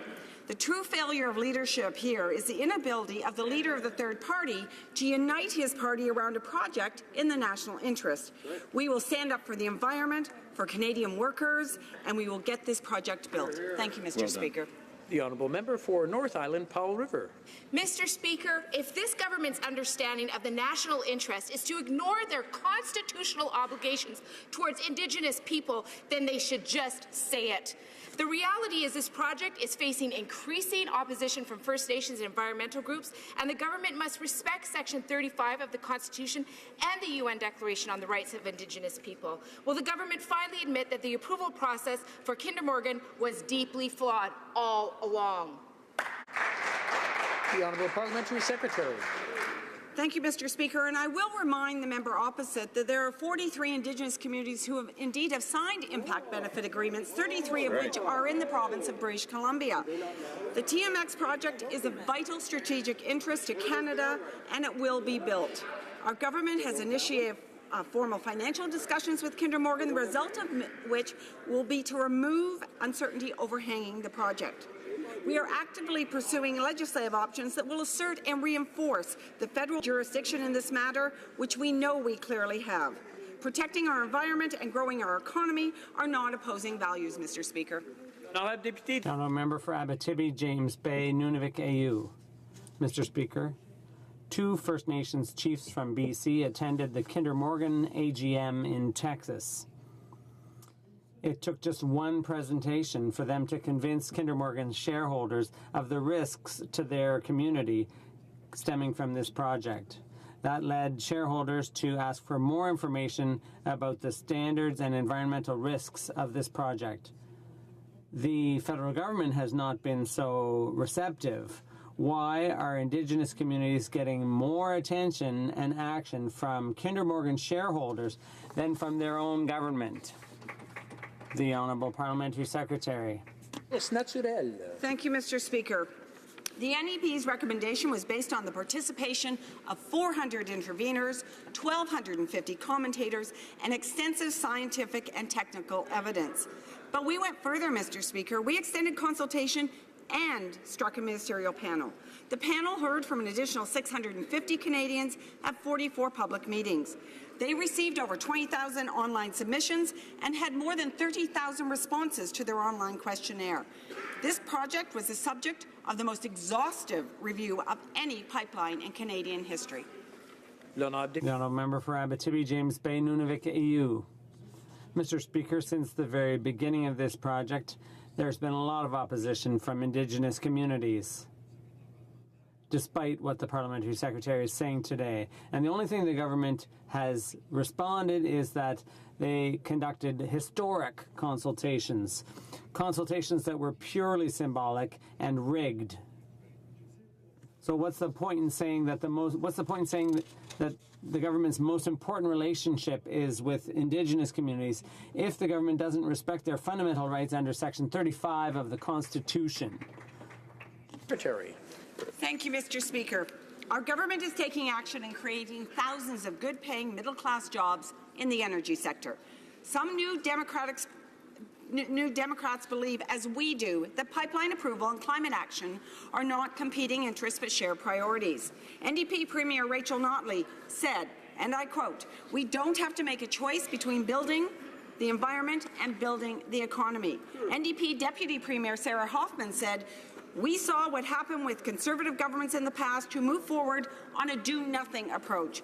We saw that we're getting real results." Mr. Speaker, we have an extensive consultation process which was conducted, and this pipeline will be built. Thank you. For Banff Airdrie. Mr. Speaker, the Liberals say they've banned government advertising 90 days before an election, but yet they want to apply spending limits on opposition parties almost a month before that time. For the Liberals, it's do what I say and not what I do. So once again, I ask, will they impose the exact same restrictions on ministerial travel and on government advertising that they are on parties in this newly established pre-election period? The Honourable President of the Treasury Board. Leading up to the last federal election, in fact, in the years of the Harper government, the Harper government spent almost $1 billion on quasi-partisan government advertising. Mr. Speaker, we changed the advertising policy for the Government of Canada to eliminate that kind of blatant partisan advertising, and we also imposed on the Government of Canada the same restriction that applies and has applied for a long time during the writ period to the Government of Canada for 90 days before. We've already taken action to address the issue that the Harper government did not. Before going to the next question, I just want to remind individuals, certain individuals have very nice voices that carry very well. I would ask them, when they're not up speaking, maybe they could just calm them down a bit or tone them down a bit so that when they're talking to the person next to them, which I'm sure they're doing, it won't be loud enough to interfere with the person answering the question or asking the question for that matter. The Honourable Member for Banff Airdrie. Well, Mr. Speaker, the Minister can keep repeating his talking points and his attempts at spin. The fact of the matter is the rules that he references would only be in place after July 23rd for his Liberal government. Wow. The limits for opposition parties would apply almost a month before that. This is the Liberals blatantly trying to tip the electoral scales in their favour. So will they commit to amending their bill so that these same rules apply to the Liberal government advertising and to ministerial travel as due to opposition parties? The Honourable President of the Treasury Board. Mr. Speaker, the Honourable Member is conflating two different things. One is a limit on all political parties in terms of their advertising spending, and we are putting in place a pre-writ period that would apply to all political parties. The other is that on government advertising, and we have already eliminated partisan government advertising. We did that about 2 years ago, Mr. Speaker, in response to the egregious abuse of government advertising by the Harper Conservatives. We've already fixed this issue, Mr. Speaker, and we are doing the right thing to be an open and transparent government. The Honourable Member for Beauport-Limoilou. It costed $300,000 for a single-page image. That's ridiculous. Monsieur le Président. Mr. Speaker, each time the Prime Minister runs up against the opposition, he takes legislative steps to prevent the general public and the opposition from holding the government accountable. The Prime Minister, with his new bill, wants to restrict what political parties can do with the money Canadians have freely donated to them. My question is simple. Will he impose the same restrictions on ministerial travel and government advertising during the pre-election period? The Honourable President of the Treasury Board. Once again, Mr. Speaker, we determined to increase public confidence and participation in our democratic processes.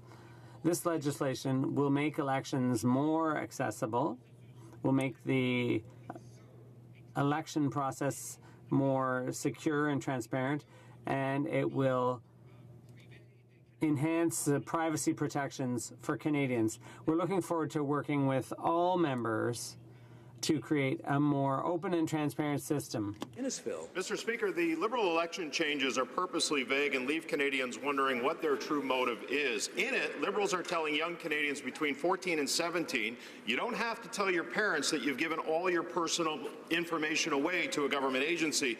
In fact, parental consent is explicitly stated as not required in the legislation. Parents have the right to know that their kids have signed up for, the purpose of it, and how that information is being shared. scared. Why are the Liberals purposely keeping parents in the dark about their children giving their personal information away? The Honourable President of the Treasury Board. In response to questions about the future electors registry, that in fact that information of people, young people who actually become part of that registry, that would not be shared with political parties. I was clear on that earlier this week. But Mr. Speaker, I'm surprised that the Conservatives would be opposed to the future electors registry, because at committee they actually voted to support it. The Honourable Member for Markham Unionville. Mr. Speaker, the Mayor of Toronto has asked for federal support with a major increase of refugees coming to Toronto. The number of refugee claimants in Toronto shelter system has increased to almost 40% of the total system and continue to rise.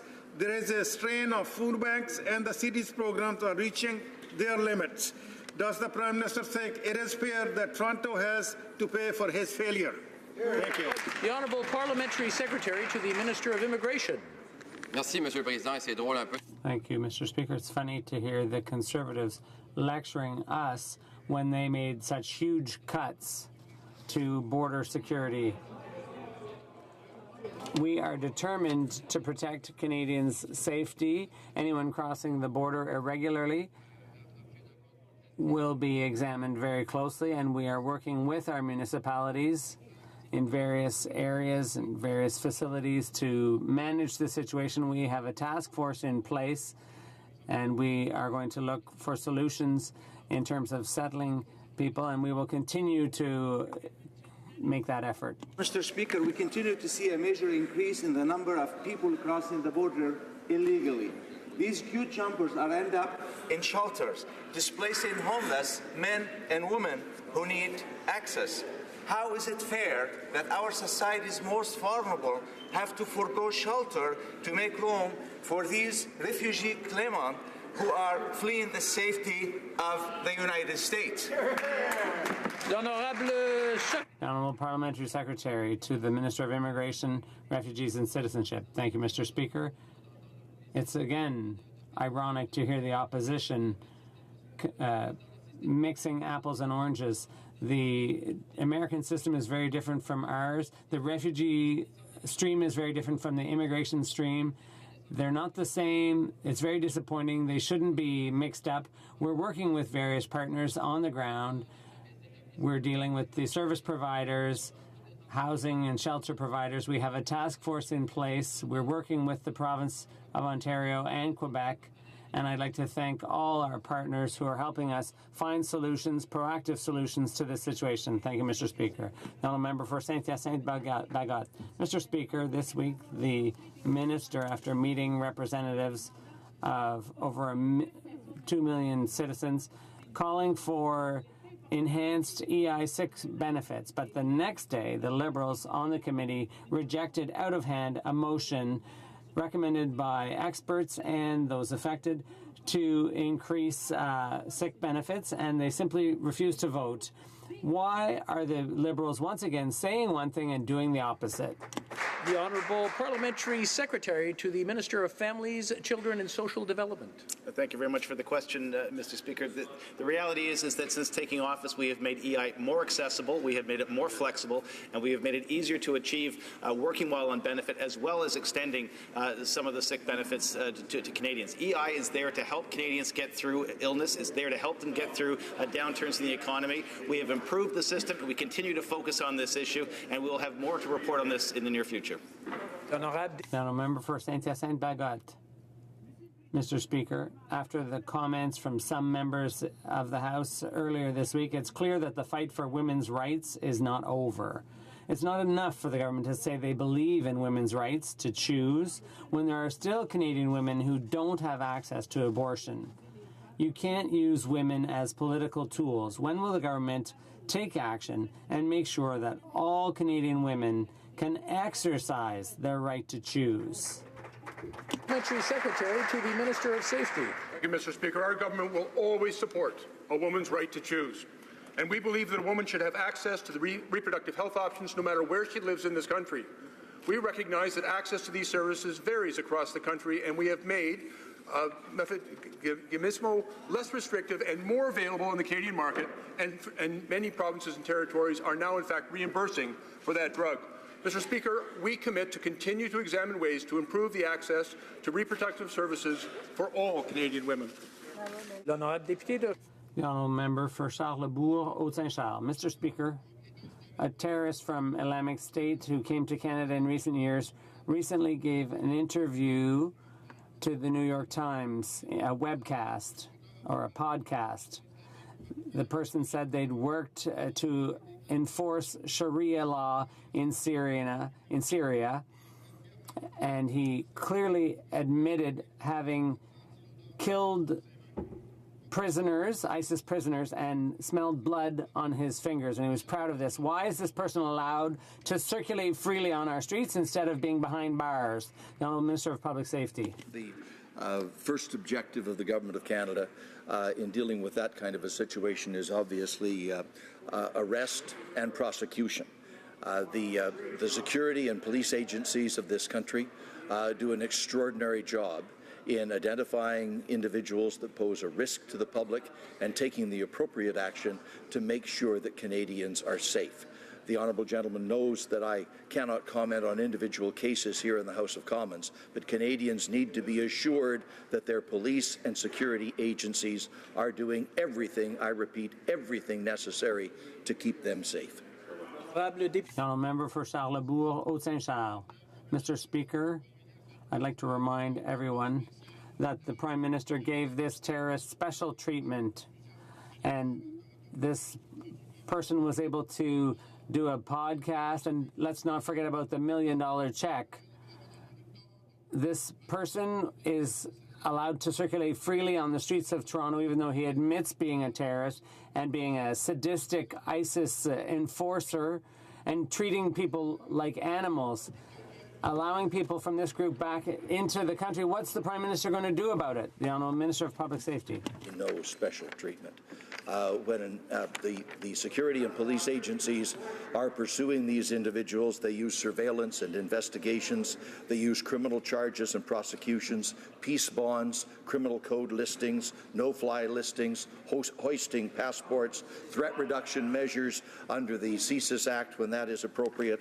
Our police and security agencies work very closely with their allies in the Five Eyes and the G7. CSIS, the RCMP, and CBSA make the best professional judgments about how to deal with these people and keep Canadians safe. Well, the Honourable Opposition House Leader. Speaker, this individual is speaking freely to the media. The government has got to know where he is. And in fact, last night in the podcast, this individual described how he executed individuals by shooting them in the back of the head. He said that the people he was shooting deserved it, and he said, I know I won't be held accountable. He said that at least twice. He said this was all part of his goal to becoming a frontline fighter. Media are reporting this individual is in Toronto right now as we speak. Can the government confirm it? If the media knows where he is, he's talking to the New York Post, why isn't this government doing something about this? The Honourable Minister of Public Safety. Mr. Speaker, I am charged with the responsibility of keeping Canadians safe. Discussing operational matters on the floor of the House of Commons is exactly the opposite of keeping Canadians safe. What I can say, Mr. Speaker, is that CSIS, the RCMP, and all the related security and police agencies of this country are doing their job and taking all of the steps necessary to ensure that justice is enforced. The Honourable Opposition House Leader. No, Mr. Speaker, that's not good enough. That minister and that Prime Minister had no problem talking about this when they were saying that these returning ISIS terrorists were welcome back to Canada and they were going to reintegrate them and give them poetry lessons. So, no, Mr. Speaker, the authorities are saying there are at least 60 more of these walking around the country. This guy is apparently in Toronto. Canadians deserve more answers from this government. Absolutely. Why aren't they doing something about this despicable animal walking around the country? The Honourable Minister. Mr. Speaker, Canadians can be very assured that the Government of Canada, the security agencies and police agencies of the Government of Canada are making sure that they know all of the facts that they need to know, and that they are taking all of the measures that are necessary to keep Canadians safe. The last thing that would... Having a hard time hearing the answer. If I could ask everyone to keep their emotions down and maybe have some respect for the person who's speaking, that would be appreciated. The Honourable Minister. Mr. Speaker, the last thing that would ensure the safety of Canadians is to have a play-by-play commentary on security operations on the floor of the House of Commons. That, in fact, would endanger the safety of Canadians and diminish the administration of justice, and we will not be conned by the abuse of the opposition. The Honourable Member for Hamilton Mountain.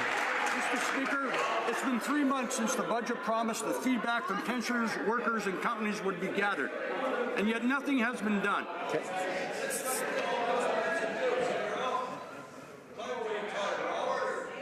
The Honourable Member... Okay, I just... Order. Order. Order. The Honourable Member for Barrie Innisfil and the Honourable Opposition House Leader, I'm trying to get your attention, please. Thank you. Order. Order. The Honourable Member for Hamilton Mountain was in the middle of a question. We'll let him start over. Thank you, Mr. Speaker. It's been 3 months since the budget promised that feedback from pensioners, workers and companies would be gathered, and yet nothing has been done. And just this week, the Finance Minister's Parliamentary Secretary confirmed that there is no plan for obtaining feedback about fixing Canada's inadequate bankruptcy and insolvency laws, and no timeline for developing such a plan. Workers and retirees are tired of this government's fake news in this matter. So I ask, Mr. Speaker, is this a plan with a plan, or is this a plan with no plan? Or is this a plan to make a plan, and which plan is it, and what is the plan? Parliamentary Secretary to the Minister of Innovation. Mr. Speaker, I thank the Honourable Member for his question as well as for his concern for pensioners, which we share as a government, Mr. Speaker. We understand the difficulties that employees go through and pensioners go through when there's a restructuring of a company. And we heard that message, Mr. Speaker. That's why in Budget 2018 we promised to take a whole-of-government approach to look at how we might better secure the pensions of Canadians. Mr. Speaker, we have a great track record in that regard already with changes that we have made to the OAS and the CPP, and we're going to continue to move forward, Mr. Speaker, with that promise for the benefit of Canadian pensioners. The Honourable Member for Esquimalt, Saanich Sooke. Today, Canada is undergoing its 3rd Universal Periodic Review at the United Nations. This is the moment when Canada is held accountable for our human rights record. Mr. Speaker, all children have the right to evidence-based, straight, gay, and gender-affirming sex education, and yet the delivery of comprehensive sexuality education in Canada often fails to meet these human rights obligations. Advocates such as Action Canada for Sexual Health and Rights have been asking for improved delivery of comprehensive sexuality education for every child. Will this government take leadership and work with the provinces to implement comprehensive sexuality education for all our children? L'Honorable Ministre. The Honourable Minister. Protecting and promoting human rights in Canada and abroad is a top priority for our government. Earlier today, the Minister of Justice presented Canada's 3rd Universal Periodical Review before the United Nations Human Rights Council. Through our work as a government to build a renewed nation-to-nation relationship with Indigenous peoples, with our commitment to gender equality and our unwavering support of diversity and inclusion, we are working towards strengthening Canada's commitments to human rights here at home. We'll closely review the feedback we receive following this appearance. Thank you. The Honourable Member for Mississauga Lakeshore. Mr. Speaker, I rise to celebrate the 60th anniversary of the North American Aerospace Defense Command, better known as NORAD, on May 12th. Je me lève avec grande fierté pour reconnaître... It is with great pride that I rise to recognize the work of Canadian and American armed forces who have built and served in this cornerstone of our defense relationship in North America. Our continent. Le ministre de la Défense nationale peut-il... Can the Minister of National Defense inform this House on how our government is supporting this now 60-year-old collaborative effort? Thank you. Minister of Defense.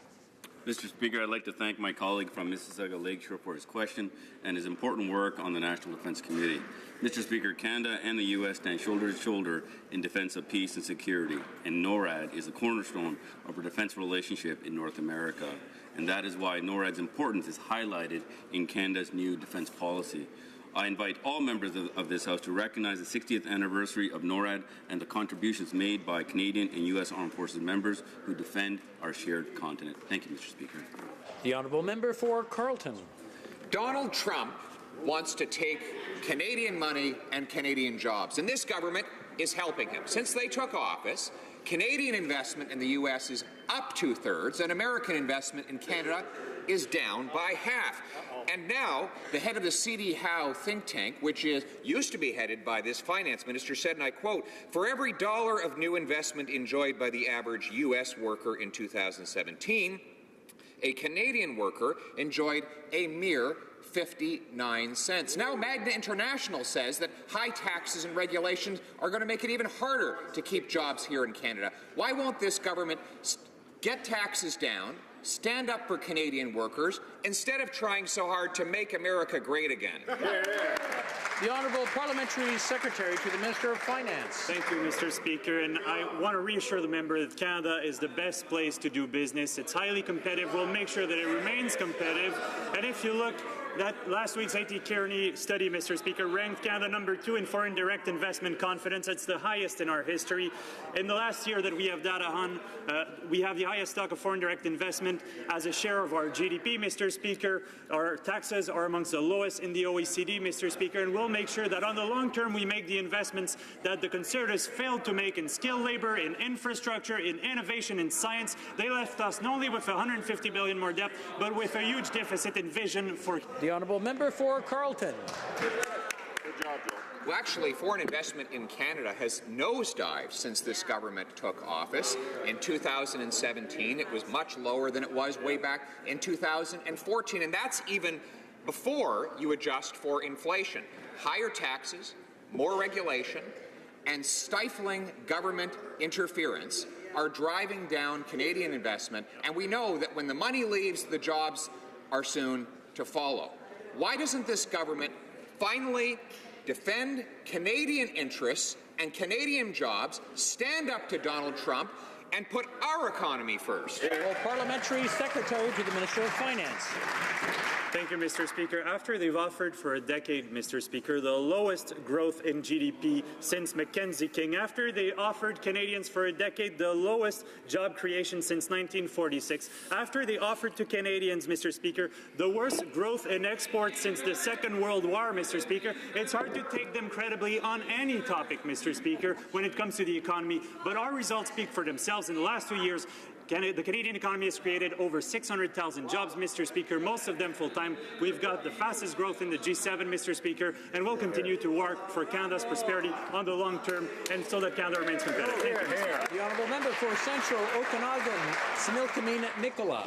Yesterday, the Vancouver Board of Trade released a damning report saying, and I quote, "If affordability and investment competitiveness are not addressed, Greater Vancouver runs the risk of becoming an international bedroom community," end quote. Mr. Speaker, the Liberals' mortgage changes have made it harder for first-time home buyers to buy a house, and that's before they hike up payroll and carbon taxes. This is making life less affordable for those who can't even afford their rent, Mr. Speaker. Shameful. Why is this government dead set on making first-time home buyers simply out of reach to get into the market, Mr. Speaker? Why? The Honourable Parliamentary Secretary to the Minister of Families, Children and Social Development. When it comes to housing, the member opposite might want to take a look at the headlines in British Columbia this morning, because yesterday the minister announced $90 million, 2,000 new and affordable housing units, and Victoria is on the verge of ending chronic homelessness as a direct result of the National Housing Strategy being spent into cities, creating the affordability that the previous government turned a blind eye to. The previous government invested less money in housing than any other federal government in the history of this country, and they were taking money out of the affordable housing system. We have invested. We have spoken to those issues. We've got a 10-year plan, $40 billion. Help is on the way because your government was defeated. The Honourable Député de Portneuf-Jacques-Cartier. The Honourable Member for Portneuf-Jacques-Cartier. Thank you, Mr. Speaker. This Liberal government made an irresponsible decision about the fire safety in maximum security penitentiaries like that of Donnacona. This government must make the safety of Canadian working men and women who work to protect our society a priority. With this new measure, correctional officers are putting their lives in danger. Is the Prime Minister aware that we're playing with the lives of our valuable public employees by lengthening response times? Why cut into internal fire services? How much, Mr. Speaker, are the lives of our employees working in our penitentiaries worth? Public safety.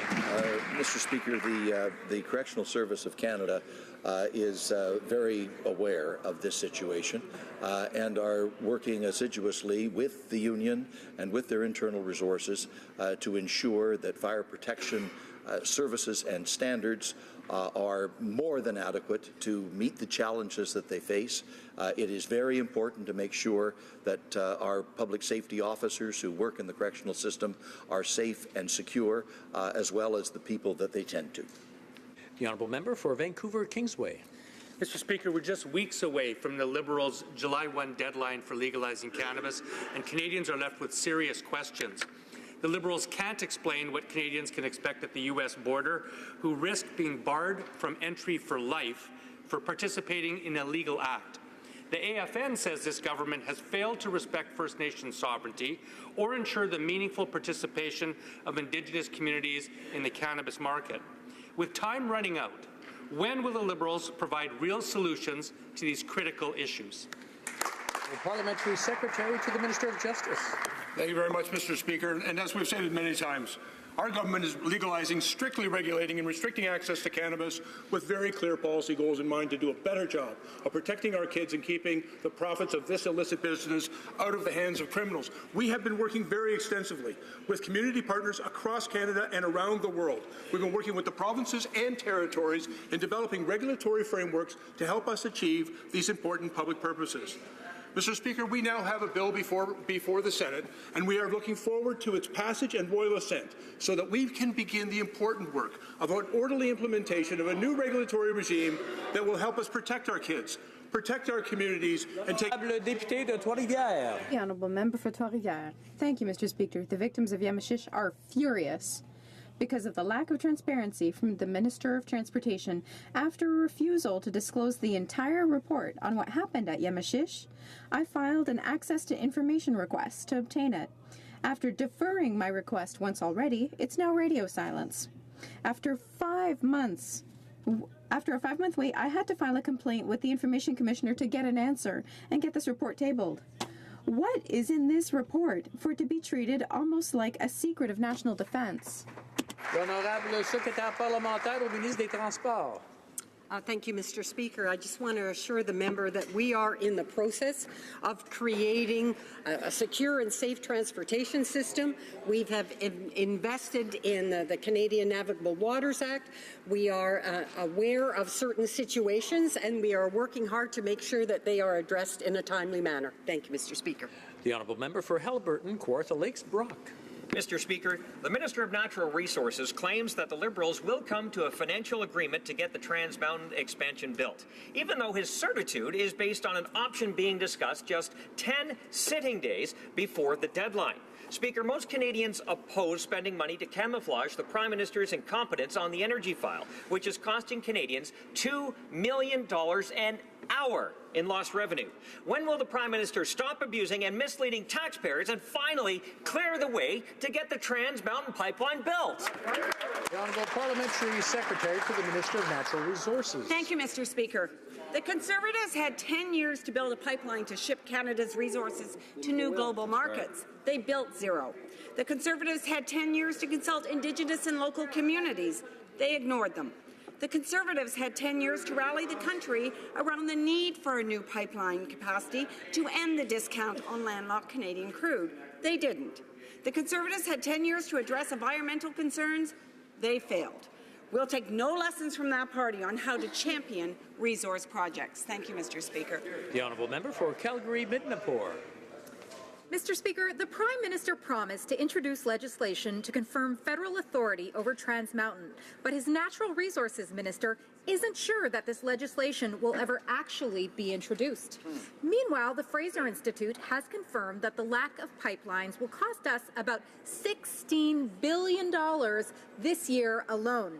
Is the Prime Minister making more promises he has no intention of keeping, or will he actually back up his words with legislation? The Honourable Parliamentary Secretary. Thank you, Mr. Speaker. The TMX project is of vital strategic interest to Canada, and it will be built. Our government has initiated formal financial discussions with Kinder Morgan, the result of which will be to remove uncertainty from the project. We are also actively pursuing legislative options that will assert and reinforce the federal jurisdiction in this matter, which we clearly have. Hundreds of thousands of hardworking Canadians depend on this project being built. Protecting our environment and growing our economy are not opposing values. On the contrary, each makes the other possible. Thank you. Honourable Member for Calgary Heritage. Mr. Speaker, media reports say the Prime Minister will not guarantee legislation he promised to reassert federal authority over the Trans Mountain Pipeline and get this project built. Legislation is now only being called an option. With few sitting days left before Kinder Morgan's deadline, it's now clear the Prime Minister only intended his promise to mislead Canadians that he was taking action to get himself out of a jam.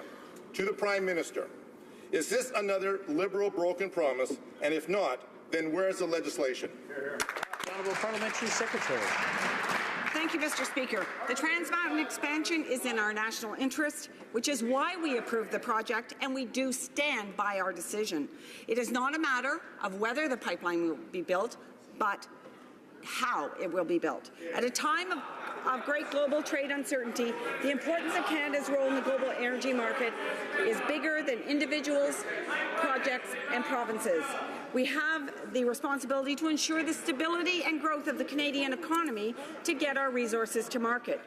British Columbia shares this responsibility, Mr. Speaker. We are determined to find a solution, and we will act in Canada's best interest. The Honourable Member for Nepean. Thank you, Mr. Speaker. This week is Mental Health Week. According to the Mental Health Commission of Canada, more than 500,000 adults in Canada take time away from work each week because of mental health distress or illness. That costs employers more than $6 billion in productivity lost and has a significant impact on the well-being and health of employees. Mr. Speaker, it is clear that ensuring Canadians work in healthy and safe workplaces and making mental health a priority is a win-win for employees and employers. The Honourable Parliamentary Secretary to the Minister of Employment.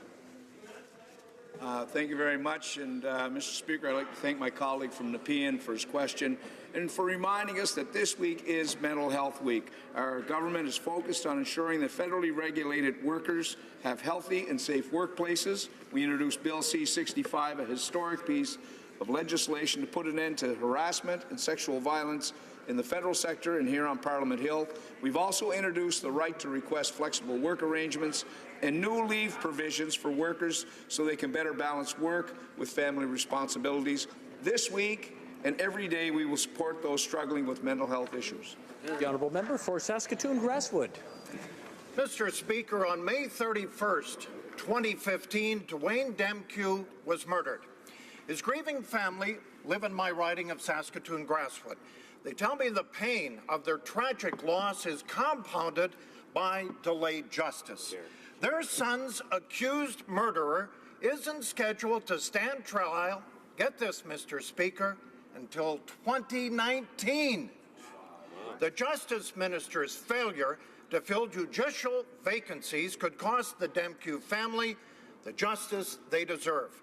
Why is the minister making the Demkew family wait years for justice? The Honourable Parliamentary Secretary. Mr. Speaker, our government takes great pride in the renewed judicial appointments process which we implemented after being elected.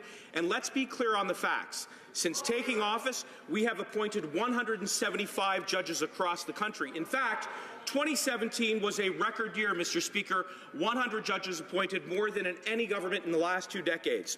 As a result of this progress, we have a judiciary that includes more women, more diversity, and more judges, all of whom are contributing to a criminal justice system that will keep Canadians safe. The honourable member for Newmarket Aurora. Mr. Speaker, digital government can enable and empower people while improving service delivery to citizens.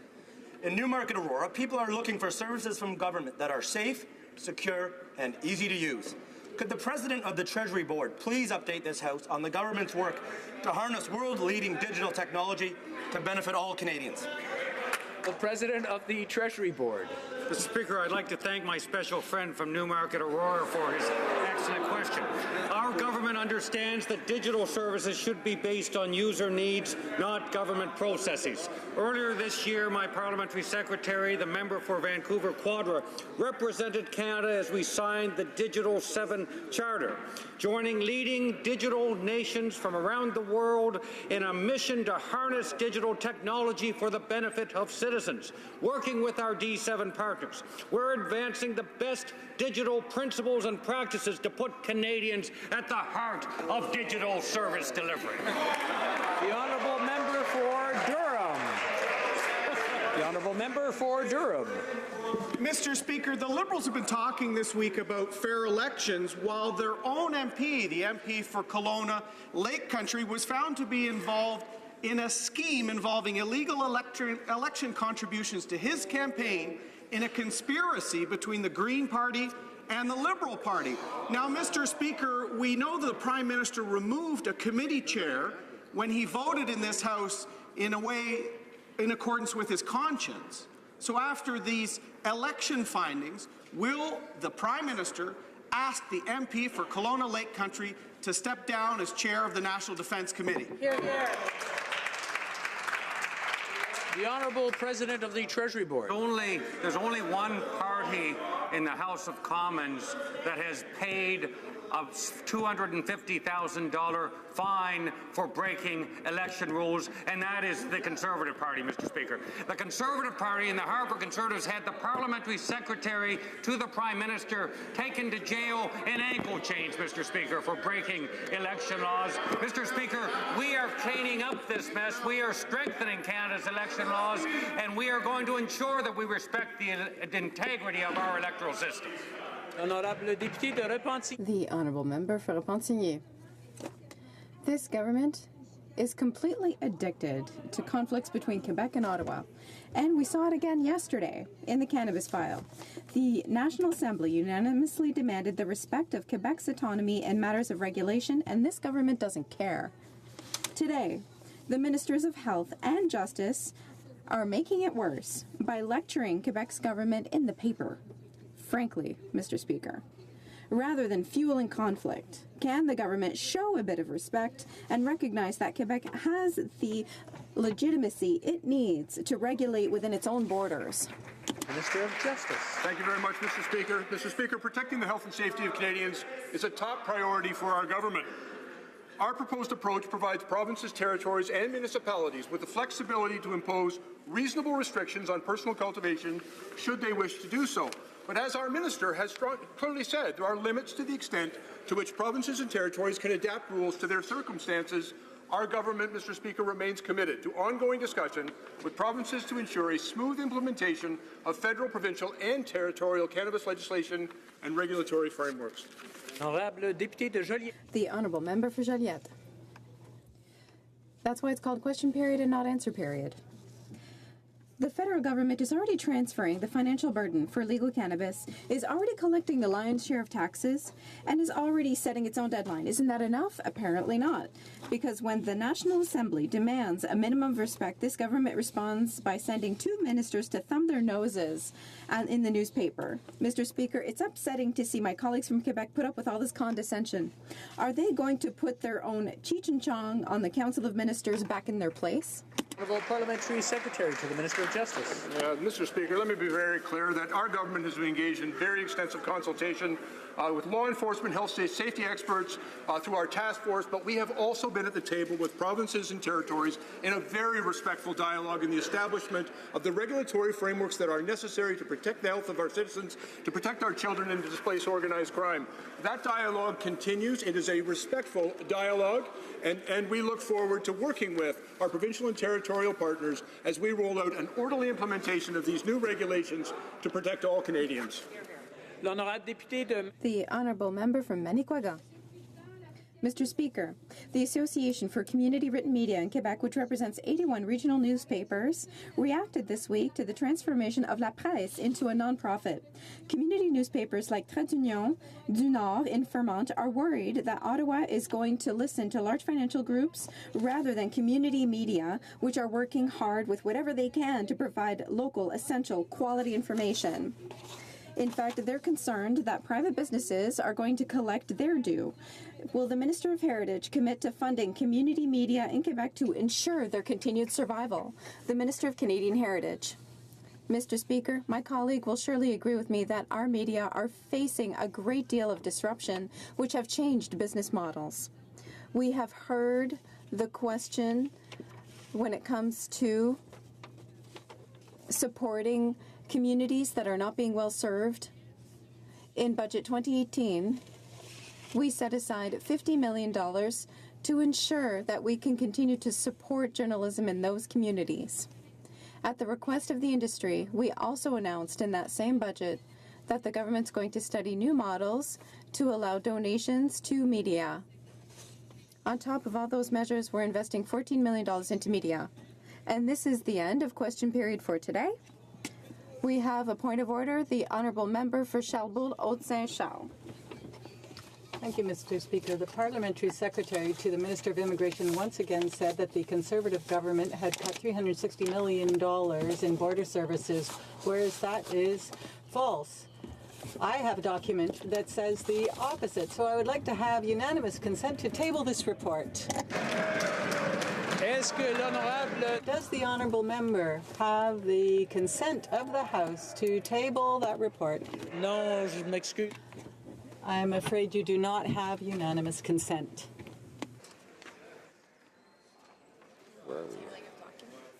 Okay, tabling of documents.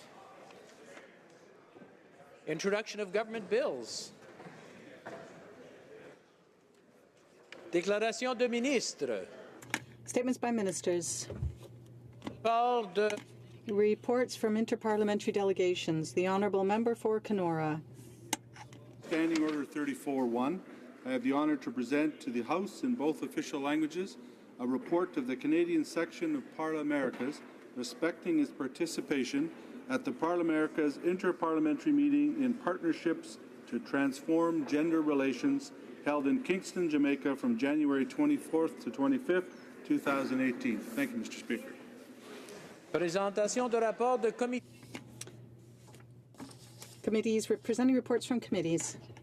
Members' bills. First reading of Senate public bills. Motions. Presenting petitions.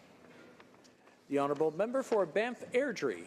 Well, Mr. Speaker, all Canadians enjoy freedom of conscience, belief, and thought, and the government's requirement that organizations applying for the Canada Summer Jobs Program that they sign an attestation stating that they agree with all the policies of the Liberal government is a violation of those fundamental rights. And I've heard from thousands of constituents who are upset that the government would violate these rights of Canadians. And many organizations that do wonderful work with youth through our communities were made ineligible for this program as a result. And so I tabled this petition today calling on the government to remove that attestation requirement from the Canada Summer Jobs Program and ensure that Canadians enjoy their rights to freedom of thought and belief.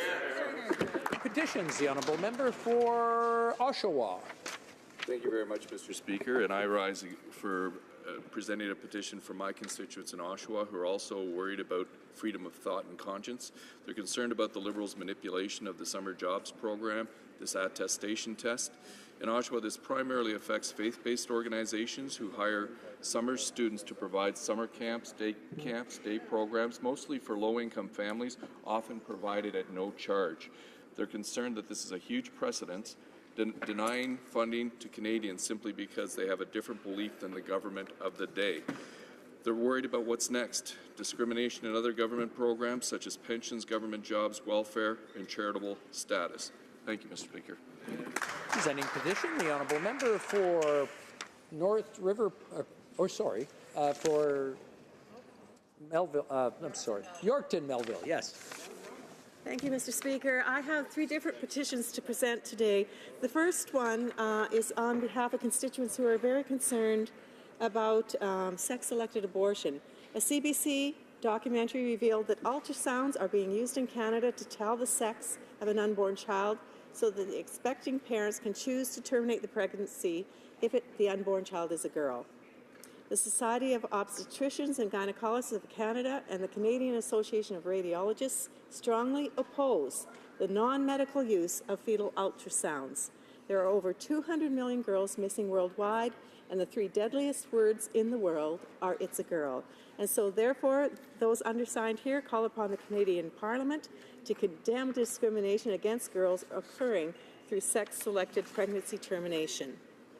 And Mr. Speaker, as well, I have one in regards to the Canada Summer Jobs. They are calling on the Government of Canada to defend the rights of all Canadians, regardless of whether the current Liberal government agrees with specific views held by individual Canadians. And therefore, these petitioners call upon the Prime Minister to defend the freedoms of conscience, thought, and belief, and withdraw the attestation requirement completely for applicants to the Canada Summer Jobs program. And one more, Mr. Speaker, Bill C-71, an act to amend certain acts and regulations in relation to firearms.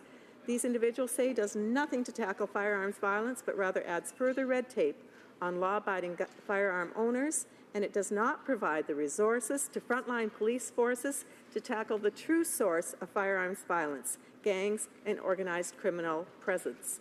We, the undersigned residents of Canada, call upon the House of Commons to scrap Bill C-71, an act to amend certain acts and regulations in relation to firearms, and to instead devote greater resources to policing in Canada. Presenting petition, présentation de pétition. Questions on the order paper. The Honourable Parliamentary Secretary to the Government House Leader. Yes, thank you, Mr. Speaker. If the government's response to question 1610 to question 1614 could be made orders for return, these returns would be tabled immediately. Is it the pleasure of the House that the aforementioned questions be made orders for return and for the and that they be tabled immediately? Agreed and so ordered. The Honourable Parliamentary Secretary. Furthermore, Mr. Speaker, I would ask that all remaining questions be allowed to stand at this time, please. Is the pleasure of the House that... Oops, sorry. Agreed? Sorry. Agreed? Agreed. Orders of the day. Government orders, government bills, Commons, resuming debate on a motion respecting Senate amendments for Bill C-49, Transportation Modernization Act. Resuming debate, the Honourable Member for Trois-Rivières has 10 minutes on the speech that he started before question period. Thank you, Mr. Speaker. And as I said earlier, I don't necessarily want to use all the time that has been allotted to me. For consistency and for symbolic reasons, I think that the debate on Bill C-49 has lasted far too long. We just see the government entrenched in its position, closed to any change, closed to the motion that I brought forward this morning to keep those 2 small amendments that the Senate was asking for. So I'm going to stop now, making it clear that, of course, it's not you telling me to be quiet. It's hard to tell parliamentarians to be quiet. I'm deciding this myself. But I'd like to say, so that I am consistent, that even though I'm available to answer any questions on Bill C-49, if there are no questions, then I'd just like to say that we are happy to speak to all those people who are waiting for Bill C-49. And I want to tell them that we are being consistent. It is urgent to pass this bill, And it is urgent to do what we need to do so that royal assent is provided as soon as possible. And on that, I will end my remarks. Thank you. The honourable member for Portneuf, Jacques Cartier. Mr. Speaker, I'd like to thank my colleague from Trois-Rivières. He has done excellent work with respect to the high-speed train for the Windsor-Quebec corridor. And to be clear, that I also agree that this is urgent. I have nothing more to say except to congratulate my colleague. Questions and comments? Le député de Trois-Rivières. Honourable member for Trois-Rivières. Well, to be consistent again, I won't provide an answer, but I will thank my colleague for his comments, and I look forward to being able to take the train with him. Je l'avais pris pour acquis. I'm sorry, I had taken for granted that there would be no response. More questions and comments? La Chambre est-elle prête à se... Is the House ready for the question? The question is as follows. Mr. Garneau, second by Mr. Sajjan, moves that a message be sent to the Senate to acquaint their honours that this House respectfully disagrees with Amendments 7C and 8 made by the Senate to Bill C-49, an act to amend the Canada Transportation Act and other acts respecting transportation, and to make related and consequential amendments to other acts. Is it the pleasure of the House to adopt the motion? In favor, please say yay. Yay! All those in favor, opposed, please say nay. Nay! In my opinion, the nays have it. Pursuant to Standing Order 45, the division stands deferred until Tuesday, May 22nd, 2018, at the ordinary hour of daily adjournment. We have a point of order from the Parliamentary Secretary to the Government House Leader. Yes, Mr. Speaker, on a point of order, that notwithstanding any standing order or usual practice of the House, the recorded division on C-49 Transportation Modernization Act, consideration of a motion respecting Senate amendments be deferred till Tuesday, May 22, at the expiry of the time provided for oral questions. It's agreed? Yes. Agreed. Accordingly, the recorded division stands further deferred until Tuesday, May 22nd, at the ordinary hour of daily adjournment, at the expiry of the time provided for the government orders, and at the expiry of the time provided for oral questions. Orders of the day. Oh, we have a point of order for the Parliamentary Secretary. Speaker, I understood that that was actually through unanimous consent of the House, where there was party agreement to do just what we did. Thank you. It's consent, yes. Orders of the day. Government orders, government bills, commons. Resuming debate on the amendment of Mr. Nader on Bill C-76, Elections Modernization Act.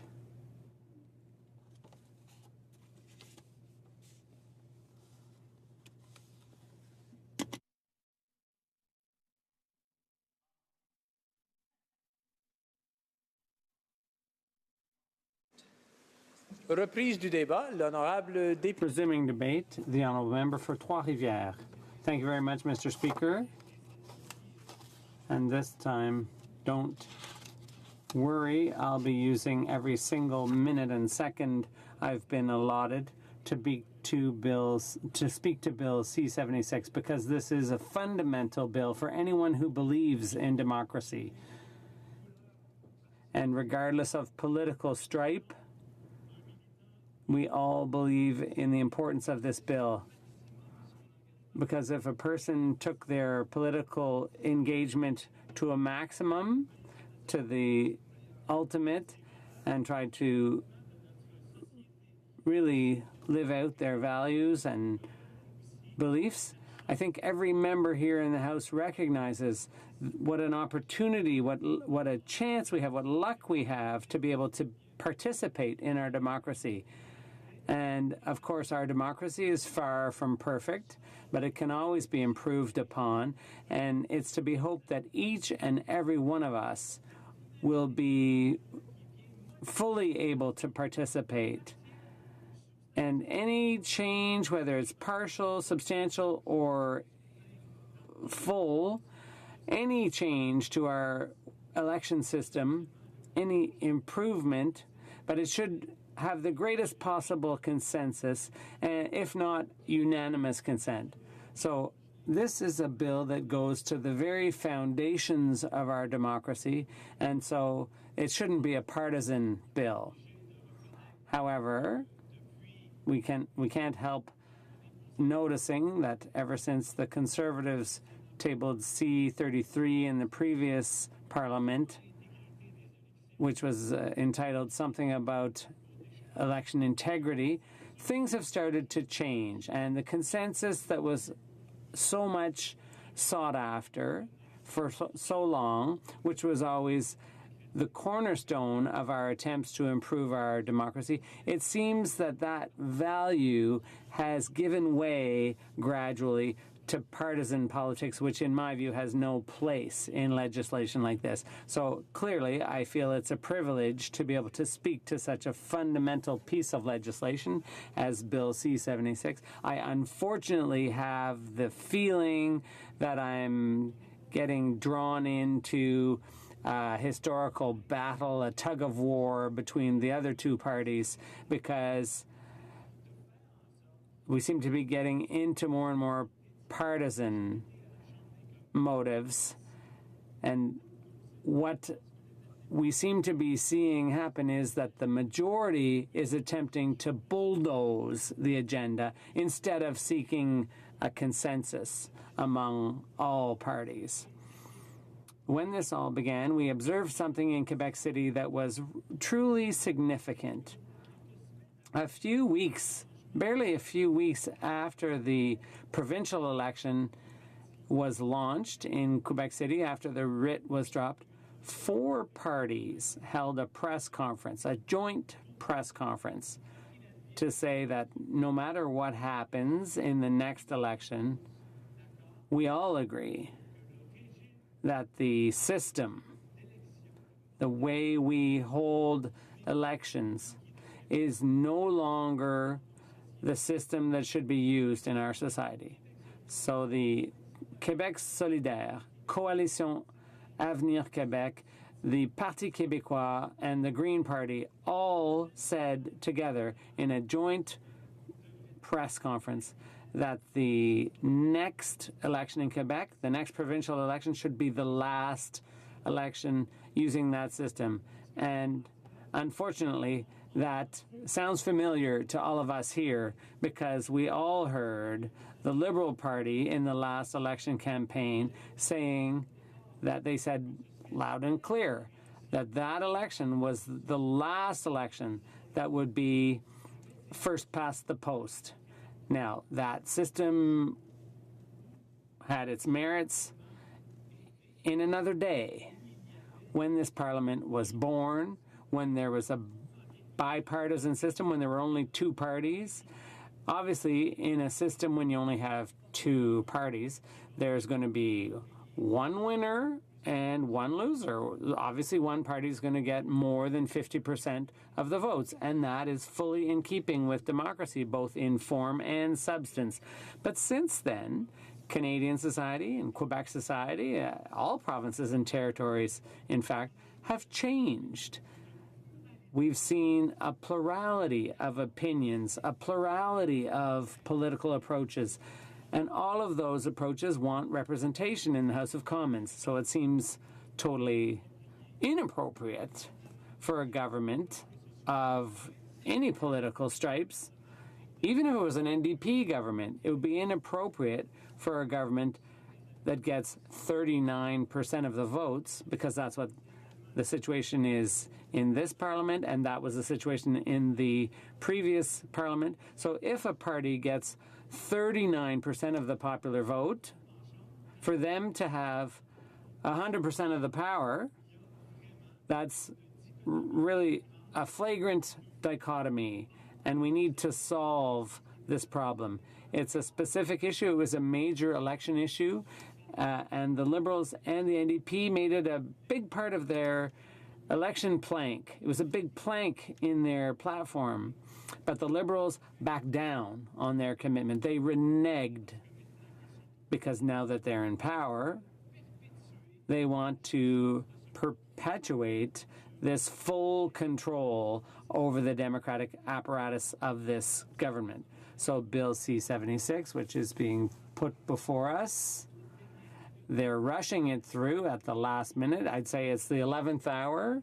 It's a minute to midnight, if you will. And the interim chief electoral officer doesn't even know if there's going to be enough time to implement all of these changes before the next election. That's how last minute this effort is. The Liberals dragged their feet. They drew out the study on our electoral reform, and then they turned their back on a huge consensus on mixed proportional. They said there was no consensus, or that the consensus was not strong enough. It wasn't enough of a consensus to be a consensus. They put it kind of strangely.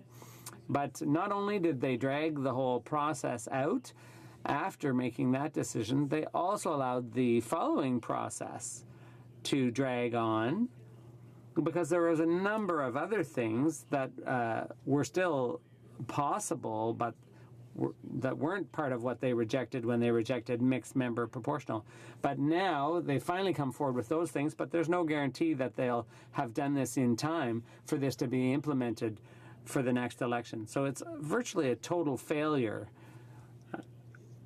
So even though there might be some things in C-76 that are worth studying, that might potentially be good steps to take, it's probably too late.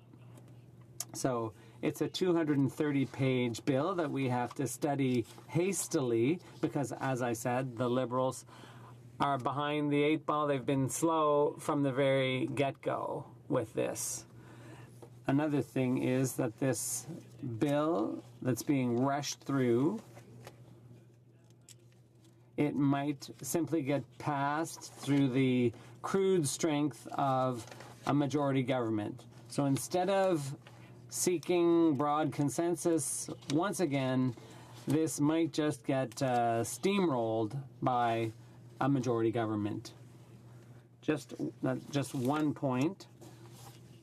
There were two press releases that came out, one after the other, this week.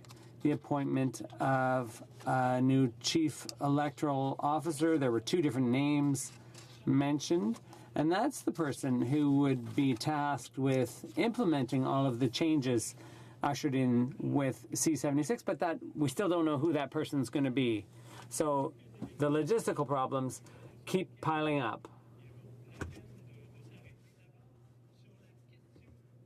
So I think we need to, one of the measures that is worth studying more closely is the issue of fundraising. This bill would propose a number of steps governing the pre-election period. But at the same time, as they're promising greater transparency, the spending ceilings are being raised.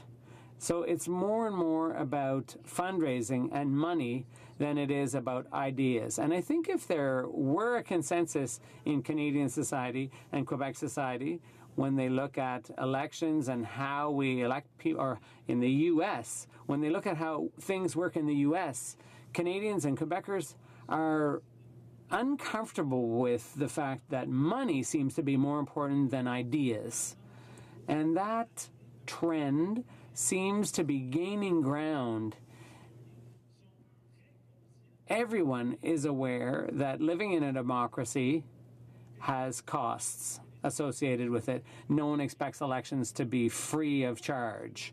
And I'll come back to that. But public funding is something that's largely lacking from this bill. It's missing, but that would be a way of offsetting the influence of private money. And it might have been a more balanced approach as opposed to the previous Conservative government under Harper. Harper completely got rid of public funding of the pay-per-vote subsidy.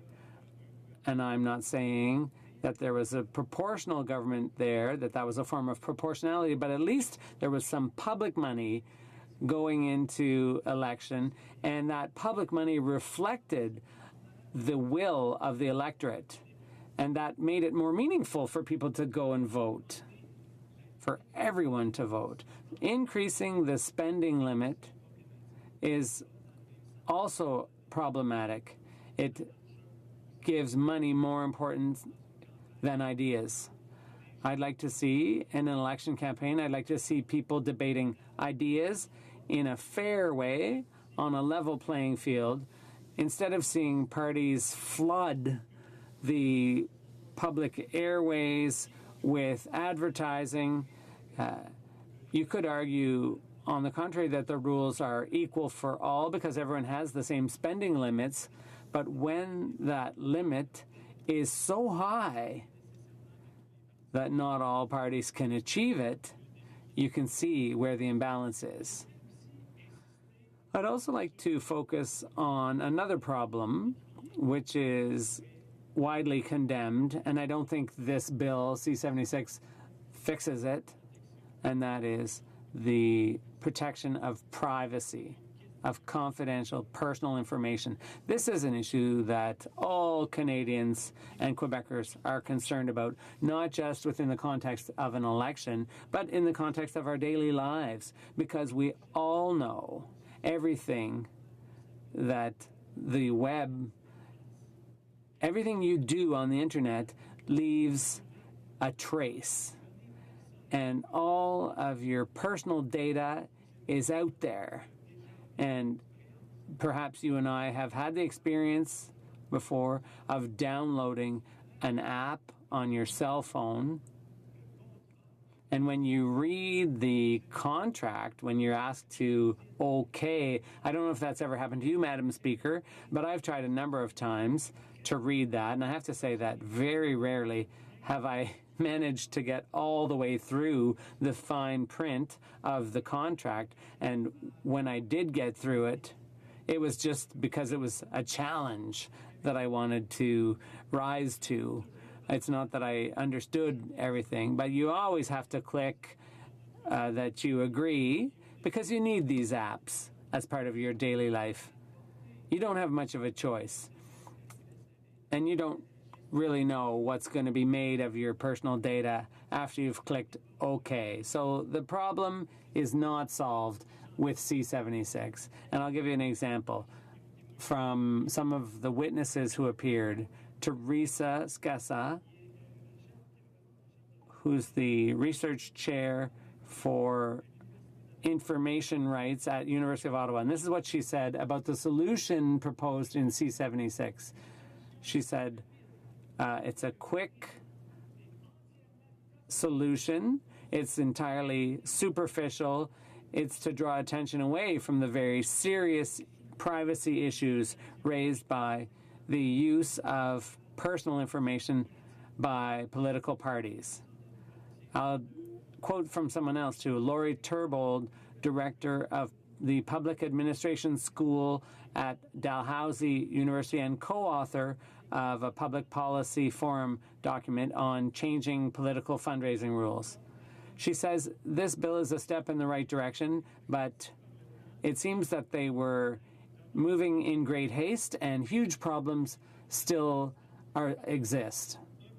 So when you take one step forward, you don't really move very far. The center of gravity is shifted a tiny bit, but probably we should be aiming to take 2 steps forward, and 76 takes only 1 at best. Oddly enough, we do have privacy legislation in Canada, and it's fairly avant-garde, I would say. And often other countries look to our legislation to see how we need to stand united as countries in the protection of individuals' privacy. So that privacy legislation, our privacy legislation, is something that political parties are exempted from. And what that means is, for example, if you're a private company and you want to send out emails to customers, you have to ask for their consent before you can send them emails. You may have their address, but you're not allowed to send them any emails unless they agree to it. That consent is not required for political parties. Political parties can send you emails whether you've consented or not. And that makes no sense to me. Why the difference? And that's something that Bill C-76 does nothing to resolve as it stands. So where are the rules that will make it possible to increase women's involvement in political life? That's another thing that C-76 does nothing about. When you look at the percentage of women who are members here in the House, we're light years from parity, except among the NDP. And why is that? It's because NDPers, at the very start of an election campaign, the NDP set rules for itself such that the choice of candidates is such that we have parity from the very beginning. If we don't have parity in our roster of candidates, how can you even hope to elect equal numbers?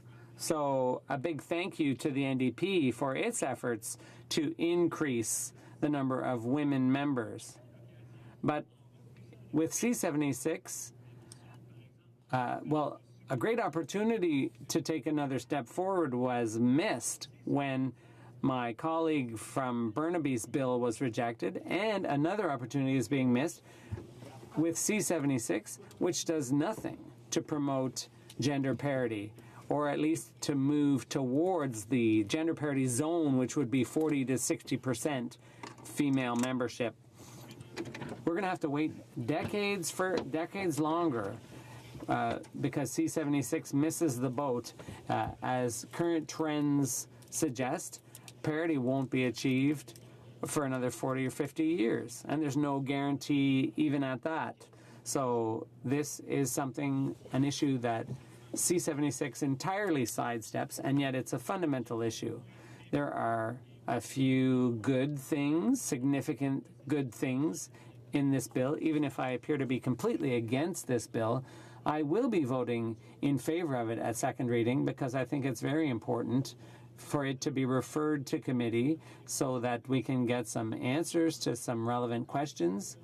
And as is the role of all opposition members, our role is not just to oppose, but also to propose improvements and to look at how we can make the most out of a bill which has shortcomings and doesn't change our election system. But we do commend the limits on the duration of an election campaign, so it's easier to get around faster nowadays. And I think it's important to have, obviously we had to change things because it no longer takes so long for MPs to travel around their ridings, and there's changes to childcare, to the subsidy for childcare, the reimbursement. That's a good thing. But democracy does not belong to the Liberals. It doesn't belong to any single party in this House. It belongs to all parties here in the House. And what I'd like us to do in the future when we make further changes to our system, I'd like those changes to be consensual. I'd like everyone to consent. Thank you, Mr. Speaker. Before proceeding to questions, I believe the Government House Leader has something to say. I really hope that I do not have to utilize this, but an agreement could not be reached under the provisions of Standing Order 78.1 or 78.2 with respect to the third reading stage of Bill C-21, an act to amend the Customs Act. Under the provisions of Standing Order 78.3, I give notice that a Minister of the Crown will propose at the next sitting a motion to allot a specific number of days or hours for the consideration and disposal of proceedings at the said stage. And Mr. Speaker, while I'm on my feet, encore une fois, je souhaite que je ne dois... Once again, it was not possible to establish unanimous consent under the standing orders when it comes to second reading stage of Bill C-76, an act to amend the Canada Elections Act and other acts, and to make certain consequential amendments. Under the provisions of Standing Order 78.3, I give notice that a Minister of the Crown will propose at the next sitting a motion to allot a specific number of days or hours for consideration and disposal of proceedings at said stage. Questions and comments? The Honourable Member for Laurentides-Labelle. Mr. Speaker, I listened to what my colleague from Trois-Rivières had to say, and he started and finished his speech by talking about how important it was to have unanimous consent of the House to make changes to the electoral system.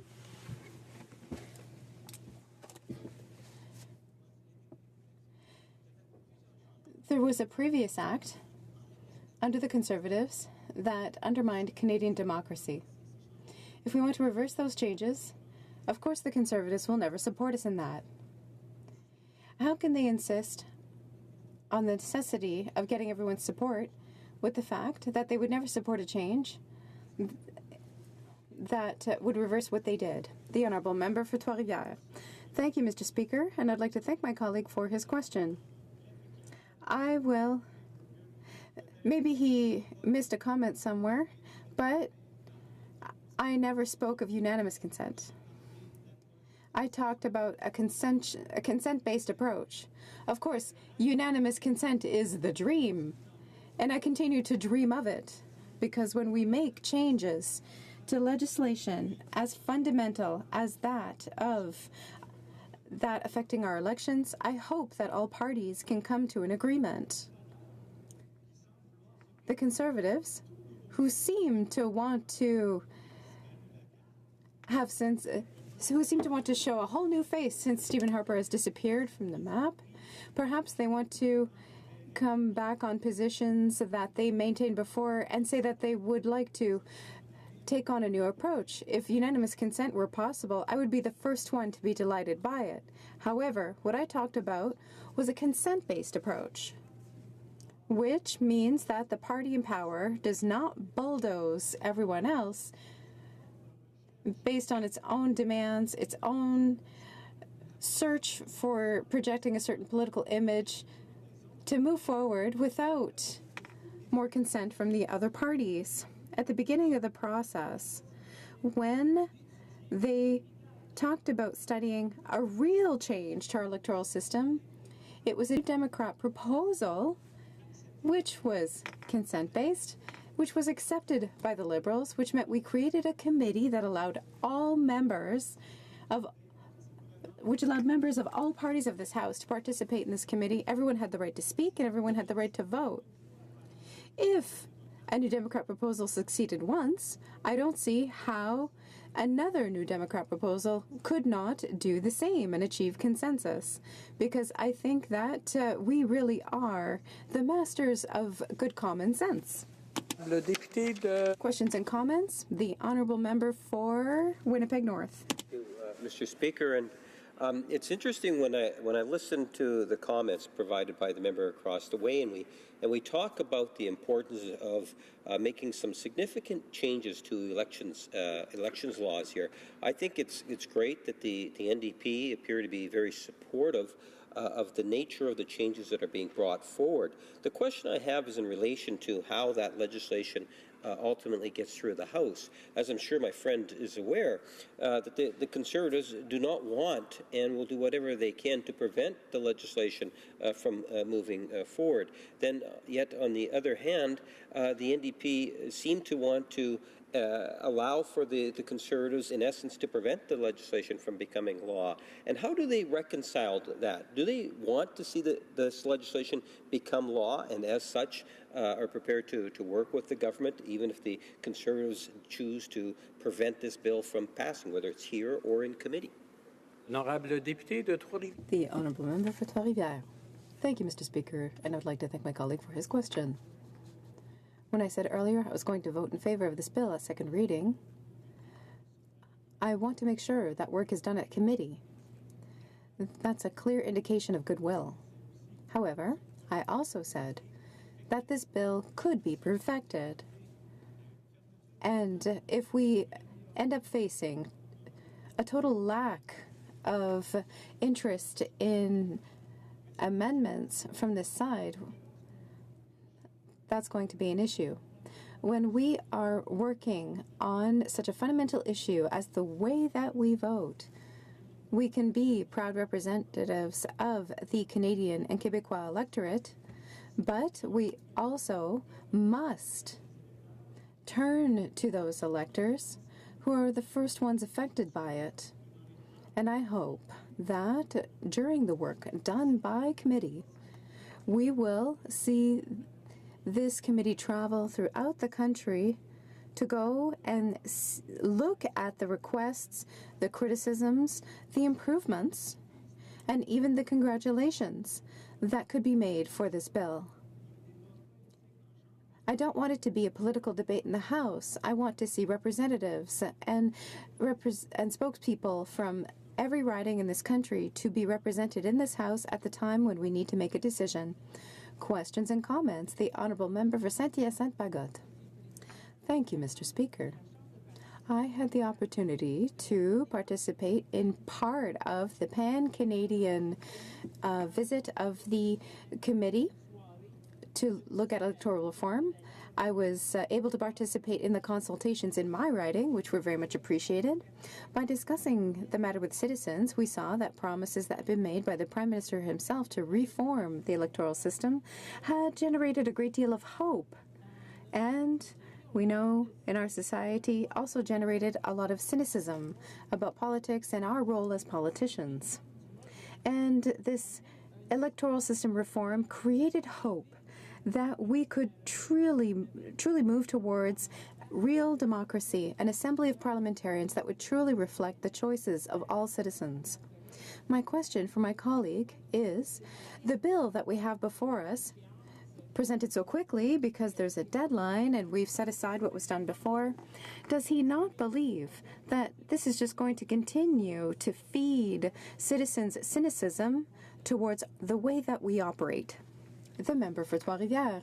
Thank you, Mr. Speaker, and I would like to thank my colleague for Saint-Hyacinthe-Bagotte. I would like to thank her for her excellent work in the House, but especially her excellent work in her riding.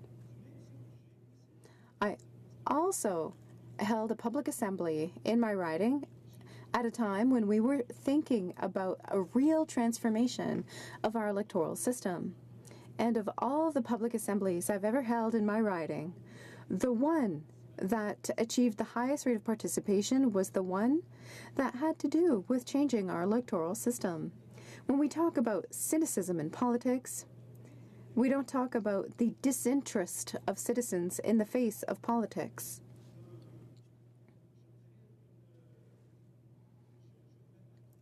I'm having trouble finding the right word because I might say cynicism again, but citizens want to be involved in the electoral system. They want to set up another electoral system where their voice will be heard. And when everyone said that throughout Canada, 80% of witnesses who appeared before committee, over 80% of assemblies held in Parliament, in the ridings, in various counties that said the same thing. They all said we have to change this archaic system, and the Liberal government backed down. That's where we see cynicism. At the moment when every elector has the impression that even if they're consulted, they are not heard. Evidently, what we're being proposed today in the face of this backing down is a kind of middle-of-the-road measure, which certainly merits some study, but certainly does not go to the heart of what electors are expecting of us throughout Canada. It is time to change our electoral system. Questions and comments? The Honourable Member for North Island, Powell River. We have time for about a 30-second question and a 30-second answer. Thank you so much, Mr. Speaker, and I want to thank the member for this important speech on this very important issue. One of the very concerning parts that we should look at in this House is the fact that so few women are participating.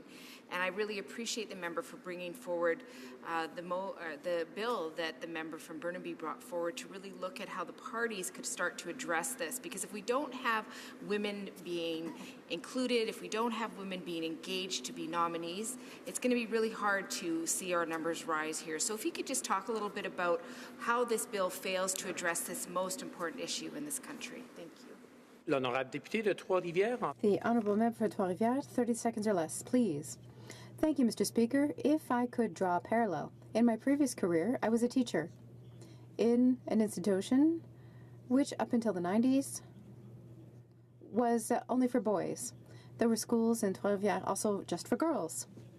Every single time we had a debate on mixing them, we all dreamed that this would be done based on a matter of fundamental principle and not based on our clientele. All of a sudden that there's a lower potential to recruit them, and so we would encourage co-ed schools to maintain our standing.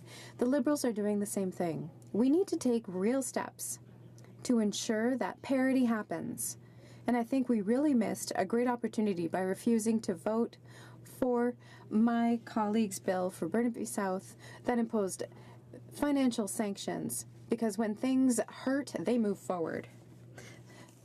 The honourable member for Laurentides-Labelle on debate. I'm going to share my time with the member for Dundas Est. I'm pleased to speak to Bill C-76. I had the privilege of sitting on the Committee of Procedure and House Affairs, and one of the most interesting studies we did was the study of the Chief Electoral Officer's recommendations. In the last Parliament, I was the assistant to the critic for democratic reform, the current member for Coast of Bay Central Notre Dame. And I was also part of that committee when studying Bill C-23, what the Conservatives called the Fair Elections Act. It was a funny name, frankly, because the Conservatives worked harder than anyone else to ensure the destruction of the integrity of our elections. The Conservatives, under the leadership of Stephen Harper, won 3 elections in 2006, 2008, and 2011. You know that Conservatives were found guilty of electoral fraud in the elections of, you guessed it, 2006, 2008, and 2011. The Conservative Party of Canada never won an election without cheating. When they introduced a bill on the integrity of our elections, they knew exactly where the flaws were. After having sent the parliamentary secretary to the Prime Minister to jail for breaking elections legislation, pleading guilty in the in-and-out scandal, and sacrificed a 22-year-old for electoral crimes committed by the Conservative Party to try and steal ridings through robocalls, one of the first targets of the Conservative Party was to ensure that the Commissioner for Elections would no longer have any power to do a real investigation. C-76 changes that. The Commissioner for Elections will return to the office of the Chief Electoral Officer, an officer of Parliament, and this individual will be granted the power to demand testimony, to lay charges, and that was a power that was removed by Conservatives. Why didn't the Conservatives want the Commissioner for Elections to really be able to look after the integrity of our elections? It's clear that they didn't want integrity, and based on the reaction to this bill, it's clear that this is still the case. We hear time after time that the Conservatives are concerned that creating a list of young electors will give this information to citizens, and will give this information to political parties. They don't want a tool that will inform young future electors, that will prepare them to be citizens that are fully informed in our democracy. They're worried that young people today won't vote Conservative. Instead of modernizing their values from another century, reevaluating their attitudes towards women, immigrants, minorities, Indigenous peoples, the environment, and science, and updating themselves to match up with a society that is moving ahead of them, they prefer to try to silence everyone that wants to ensure that a young, informed generation doesn't have the tools it needs to fully participate in democracy. In Guelph, one of the student centers was being challenged by the Conservatives, and a young campaign volunteer who was a ministerial assistant here on the Hill was accused of stealing the voter box, the ballot box, which was never proven. But this incident emphasized that the Conservatives were concerned about young people getting involved, that we would offer an opportunity for young people to get involved in politics and that's part of Bill 76, is perceived by the Conservatives to be an existential threat. They prefer to yell, even for millennials, for the first time going to surpass the number of baby boomers. They're just not getting ready for the future. In the 2011 election, in the riding of Guelph, automated phone calls were made, pretending to be from Elections Canada, announcing to thousands of electors that their poll had been moved. The goal was to prevent voters from voting. The Commissioner for Elections and the investigators did not have the power to compel testimony. And there was a young unilingual person who didn't have the technical know-how to commit this fraud, who ended up being sent to jail. The lack of power of investigators ensured that there wouldn't be an adequate legal result.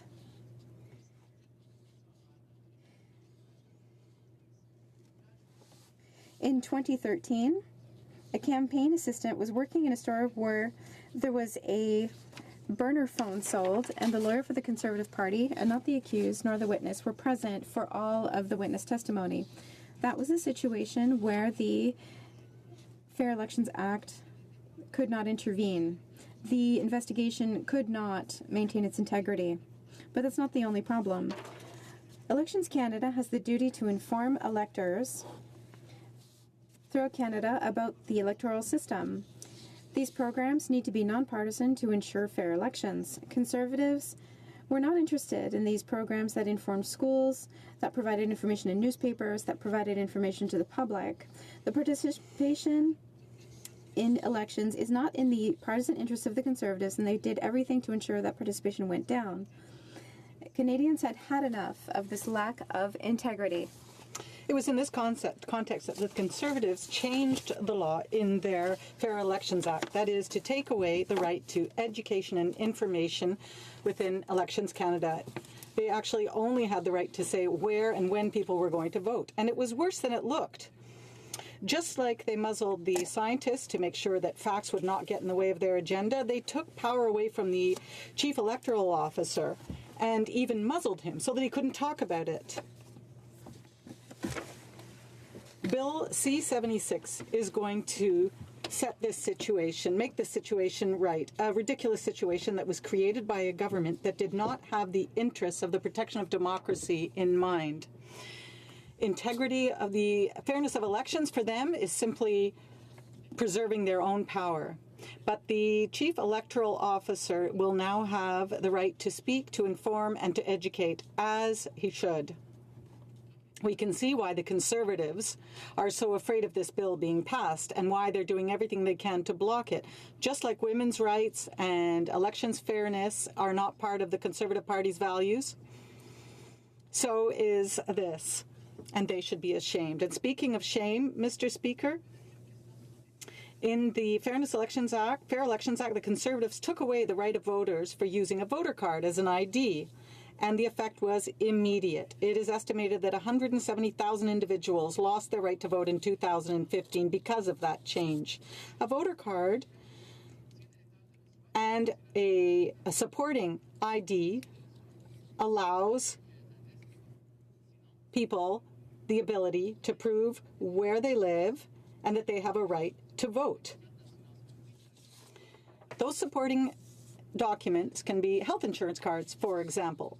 Without this voter card, If you are not the one who pays the bills, if you don't have a credit card or you don't have a driver's license, then there's nothing else you can use to validate your address.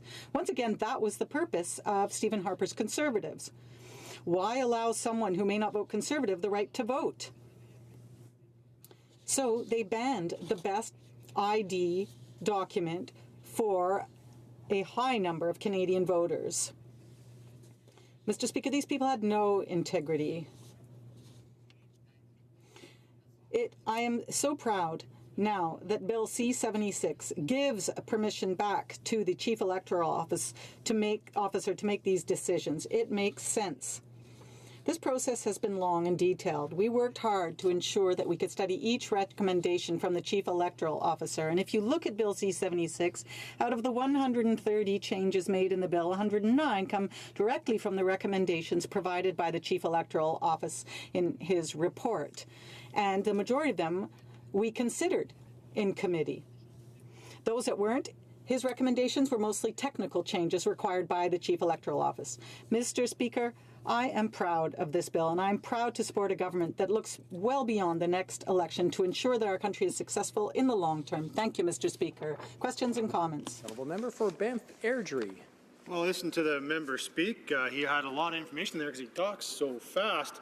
I know, the government did just move notice of time allocation after only just a little more than an hour of debate, so I can understand why he was trying to get so much into his speech, because he knew that his own government was going to try and cut off his ability to debate this bill.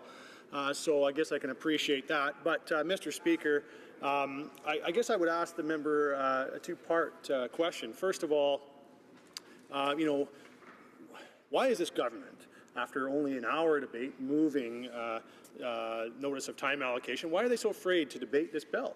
If they believe, it's clearly been slapped together so quickly and so haphazardly, it does need probably some improvements, and I think all parties deserve a right to have an opportunity to have that look at a 350-page omnibus bill and have the opportunity to debate it properly. Why, after only an hour, are they moving time allocation to try and shut down debate, not give those opportunities? And secondly, he did mention he thought that the voter information card was somehow he called it the best identification document that existed. There's actually an error rate on the National Register of Electors, according to Elections Canada's own information, of about 16% at any given time. Almost 1 million of these cards were mailed out incorrectly in the last election.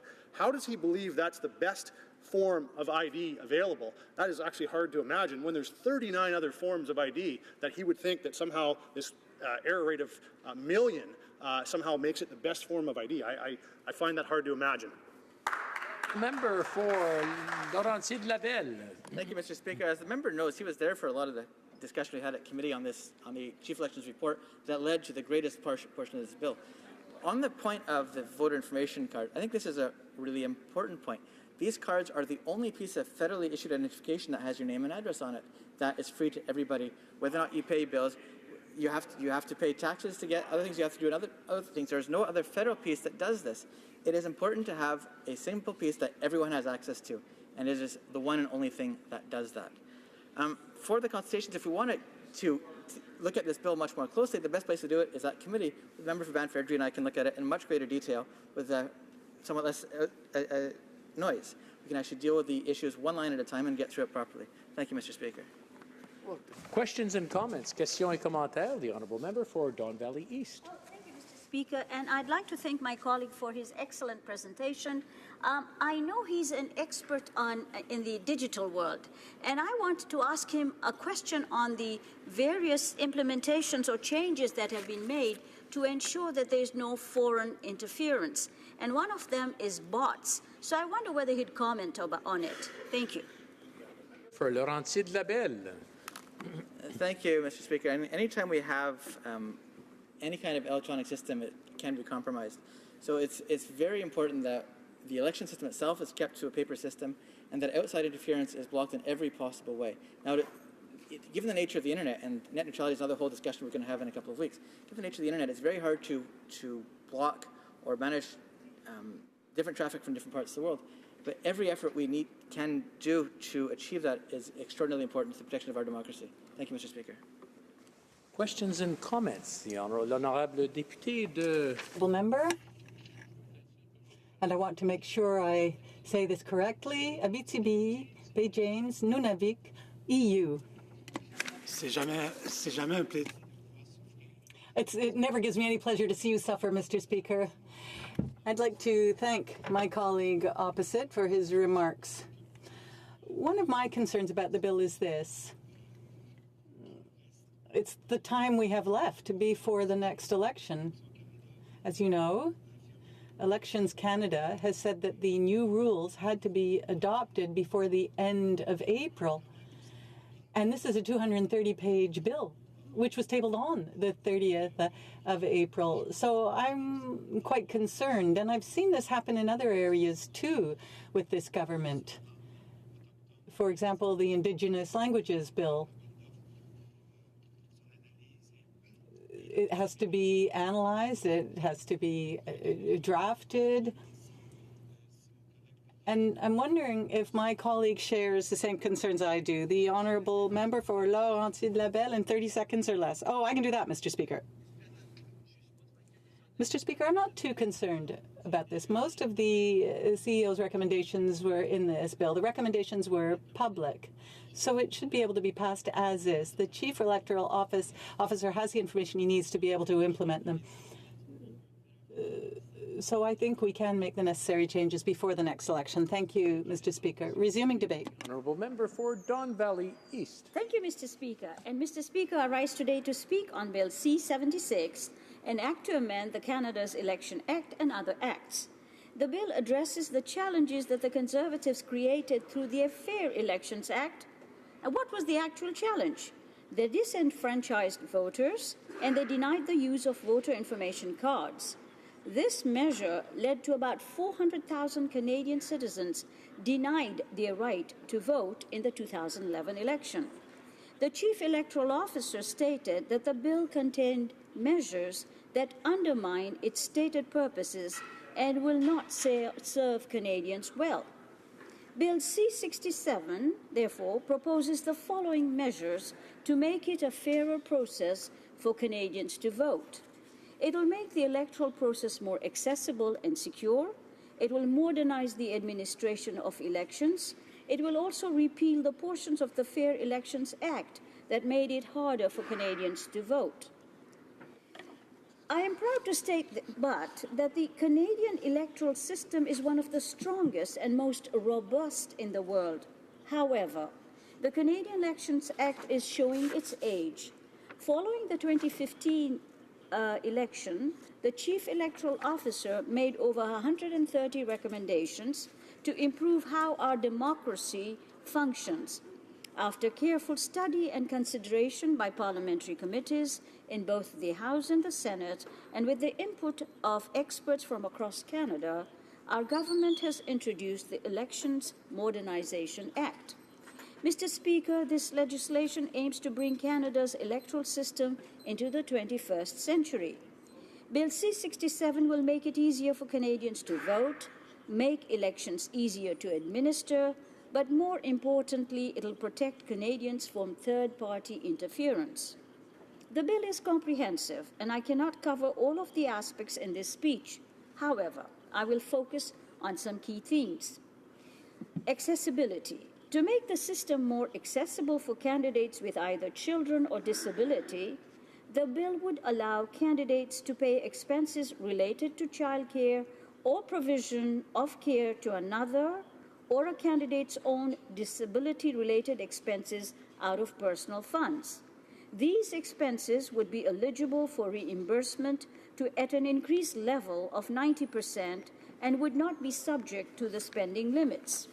Secondly, Bill C-76 proposes measures to reduce barriers to participation by persons with disabilities. Why is this so important to Canadians? These measures are geared to increase support and assistance at the polls. As well, it would increase accommodation to participants in the political debate. Canada is a progressive country, and we would like equal participation of all Canadians. I had an interesting conversation with a cab driver from Croatia. His comment was, People think that Canada has many sick people, but that is not the case. Canada allows every person with disabilities to participate actively in all aspects of life. Not so in Croatia, where people with disabilities stay at home. Our system may be good, but better is always possible. Therefore, through the bill, the following accommodations will be made. Assistance at the polls is currently only permitted for persons with physical disabilities. The amendment would make it available irrespective of the nature of the electoral's disability, be it physical or intellectual. Secondly, while at the polls, an elector can be assisted by a person of their choosing. This is currently not possible when voting in the returning officer's office. With this amendment, people would be able to rely on the same person for assistance at the polling station. Thirdly, the Act will make transfer certificates available for people with all disabilities, not just physical disability, irrespective of whether the polling station is accessible or not. The proposed amendments will also give Elections Canada a more explicit mandate to explore voting technology for the use of electorals with disabilities. The second area I would like to touch on is the Canadian Armed Forces. In his September 2016 report, the Chief Electoral Officer made an overall recommendation that the Canadian Elections Act be reviewed to determine the best way to facilitate voting by Canadian Armed Forces. I am proud to say that Bill C-76 provides Canadian Armed Forces electors with greater flexibility in casting their vote while adopting measures to guarantee the integrity of their vote. To achieve this, Canadian Armed Forces electors will be able to choose the voting method that best suits their needs. They will be permitted to receive voter information cards and to vote at advanced polls. Another provision will allow a Canadian Armed Forces elector to use an alternative address for his or her place of ordinary residence for reasons of personal or operational security. I am proud that our government is supporting members of the armed forces. They make big sacrifice for our country, and we need to ensure that they also have the ability to practice their right to vote. The third area I'd like to talk about is the voting service modernization. Mr. Speaker, the proposed legislative amendments to the Canada Elections Act will provide the Chief Electoral Office with more flexibility to adapt processes to conduct elections more efficiently while strengthening the integrity of the electoral process. Some of the measures are providing the Chief Electoral Officer the flexibility to organize tasks at the poll in a way that accounts for local factors, allowing electors to vote at any of the tables in a polling station rather than wait at a specific table assigned to their polling division, opening up advanced polls from 9 a.m. to 9 p.m. Mr. Speaker, there are very many important aspects to that bill that will mitigate the risks of other things like foreign interference and third-party influence. Currently, we have seen the drama down south, but Canada was not immune to this in 2011 election. In my own riding, there were investigations of robber calls, false information to constituents, and sending them to wrong polls. The bill proposes measures that will help prevent foreign actors and wealthy interest groups using third parties to circumvent the ban on foreign donations. And there are many points that we should study, and the committee should be given the right to study it properly. The Electoral Commission has been given the power to compel testimony, lay charges, enter into compliance agreement, etc. This was not available. In fact, the Electoral Commission was denied a lot of rights in the previous government. Mr. Speaker, there are many other progressive measures included in the Act that my 10 minutes will not allow to address.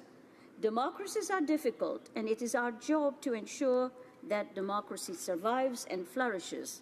The proposal allows the Chief Electoral Officer more independent and the right to undertake broad public education campaigns, which was denied by the previous government as well. I hope the members of the House will support it and send it to committee for further enhancements. Thank you, Mr. Speaker. Bravo. Questions and comments? The Honourable Member for North Island, Powell River. Thank you, Mr. Speaker, and I thank the member for her speech. I find it very rich that we're having this discussion when we just had the government House Leader in here, again, putting time allocation on this very important subject. The reality is we need to have voracious debate on these issues. I know that from my riding of North Island Powell River, there was a lot of concern, especially around electoral reform. You know, as we were going through the process, people came forward. They talked a lot about what this would look like. There was a lot of people supportive, a lot of people questioning. When the Prime Minister made his announcement that this would not be something we were talking about anymore in this country, people were absolutely devastated. So here we are again talking about the process of how we are going to elect people to this place. We have the government House Leader doing time allocation again, limiting the amount of time that this place can have voracious and meaningful debate. So I think, you know, my question is really, given these realities that Canadians are seeing, does the member really feel that this is a fair and transparent process? Member for Don Valley East. I thank the member for her question, and I believe that when you look at the electoral reform process, the committee went and studied it, and there was no general consensus. And we have to understand that if we want to get the constituents or Canadians to participate, their voice has to be heard. And we heard it through the electoral process reform. But in terms of the meaningful discussions, this bill has to go to committee. In the noise of the House, people do not get the depth of what should be studied. So I would suggest to send it to committee and let it be studied properly. Questions and comments? Questions et commentaires. The Honourable Member for Banff Airdrie. Well, thank you, Mr. Speaker, and I'll ask my colleague. You know, this government has stood up today and made notice of time allocation, and that was done after there had been 1 hour of debate in this House of Commons on something so important as changes to our elections law, the very law by which the people that sit in this House of Commons and represent our fellow citizens are elected. After 1 hour, that was done. Does this member feel that that is in any way appropriate? Second part to the question. She mentioned at the beginning of her speech that she understood that as a result of the Fair Elections Act, 400,000 electors, she had said in the 2011 election, weren't able to vote. And I assume she meant 2015 election, because obviously the Fair Elections Act came after the 2011 election. But I would like to know her source for that, because I have never heard that statistic, and I am not aware of one single proven documented case of someone who was not able to vote. In fact, the turnout in the last election went up. It was the highest it had been in over 2 decades. So I know that they'll stand up and claim that it was, well, because they were looking to get rid of the Harper government. Well, the point is, they were actually able to go and vote to do that. If that's what they were voting to do, nothing prevented them from doing that. So because there was no documented cases of that actually happening, I would like to know where this 400,000 figure came from, because I've never heard it before. The Honourable Member for Don Valley East. I'd like to thank the Honourable Member, having been here longer than him. I'd like to remind him that it was the Fair Elections Act, or the Unfair Elections Act, was done when I was in Parliament, and I left Parliament in 2011. And yes, there were lots of robocalls, and yes, there was a lot of misconstruction, but the last election we had lots of people participating because they wanted to get rid of the Harper government. Thank you. Questions and comments. We have time for a quick question. The Honourable Member for North Island, Powell River. Thank you, Mr. Speaker. You know, I think what we have to also look at is the sheer timeline of this. We know that the acting chief electoral officer has been very clear that if any major reforms was required for the next election, they would need some meaningful legislation to them sooner rather than later. So at this point, the deadline has already been missed. So here we are again having these debates about important issues, and you know, the government isn't even meeting their promises, first of all, and they're certainly not meeting timelines. I'd like the member to speak about why this government doesn't feel that timelines are important. The honourable member for Don Valley East in 30 seconds or less. Thank you for her question. The 130 recommendations to improve the democracy that were instituted suggested by the Chief Electoral Officer has already been implemented into this bill, and therefore it should be sent to committee and do further study. Resuming debate, the honourable member for Bow River. Hey. Thank you, Mr. Speaker. Appreciate the support, and I will be sharing my time, Mr. Speaker. All right, there are a few things as fundamental to democracy as the integrity of its elections. Elections are a bedrock upon which many of the tenets of democracy rest. So when we discuss changes to our election laws, we are talking about changes to a cornerstone of our political system. There are some good things in this bill. The measure to accommodate those with disabilities seem well-intentioned and could do a lot of good. A good way to facilitate participation in the democratic process. However, I'm opposed to some other measures proposed in Bill C-76. Surprise. But I'd first like to discuss the status quo, which much of it just doesn't deserve to be changed. Now, I'm not opposed to changing our election laws if it means real improvement. I agree with Ronald Reagan that sometimes status quo is Latin for the mess we're in. And all I have, in fact, supported past changes for elections laws. In 2014, our former Conservative government passed the Fair Elections Act. It made much-needed changes that helped ensure integrity of Canadian elections. Common sense changes that worked, showing pieces of ID in order to vote, a basic, logical requirement that worked. We need to identify ourselves before boarding a plane, which I'll do later today, before buying alcohol. No, not going to do that before I get on the plane. And tobacco, and soon marijuana. If this government follows through on its misguided plan, in fact, there are many instances in everyday Canadian life where we are required to identify ourselves. So, question is, why doesn't this government believe our elections deserve to be safeguarded in the same way? We currently have many ways to provide our identity when we go to vote. You know, this bill would implement amendments to our voter identification rules. They're opening the door to re-implementation of the voter information card as ID. That's a voter information card. The voter information card simply is not an identification card. It is not. They provide information to the voter, not the means of verifying their identity. As the member for Perth Wellington noted yesterday, 986,613 of these voter information cards had inaccurate information, which I received an inaccurate one myself.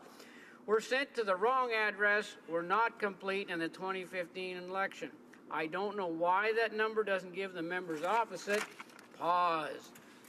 Maybe the members opposite don't realize how many legitimate ways there are to prove your identity under the current system. You'd think they'd remember, given that 3 years later they still try to blame their scandalous errors on the former government. It seems fresh in their minds that happened, but I've done them a favor, compiling a list anyway, which I'm sure they would appreciate to refresh their memories of the ways that you can vote. You can use a health card, which we seem to all have. Canadian passport, many have.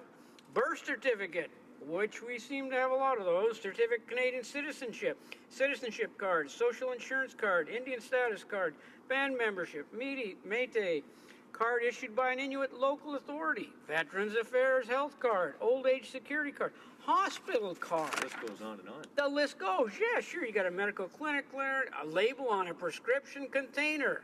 That means a lot of seniors have those. Yep. Identity bracelets, blood donor card, and blood donor, that's a good one to do, CNIB card, credit cards, debit cards, employee card, student identity card, public transportation card, library card. I've got one of those. We all should have one of those. Liquor identity card, parole card, firearms license. A license or a card issued for fishing and trapping and hunting, which many of us have.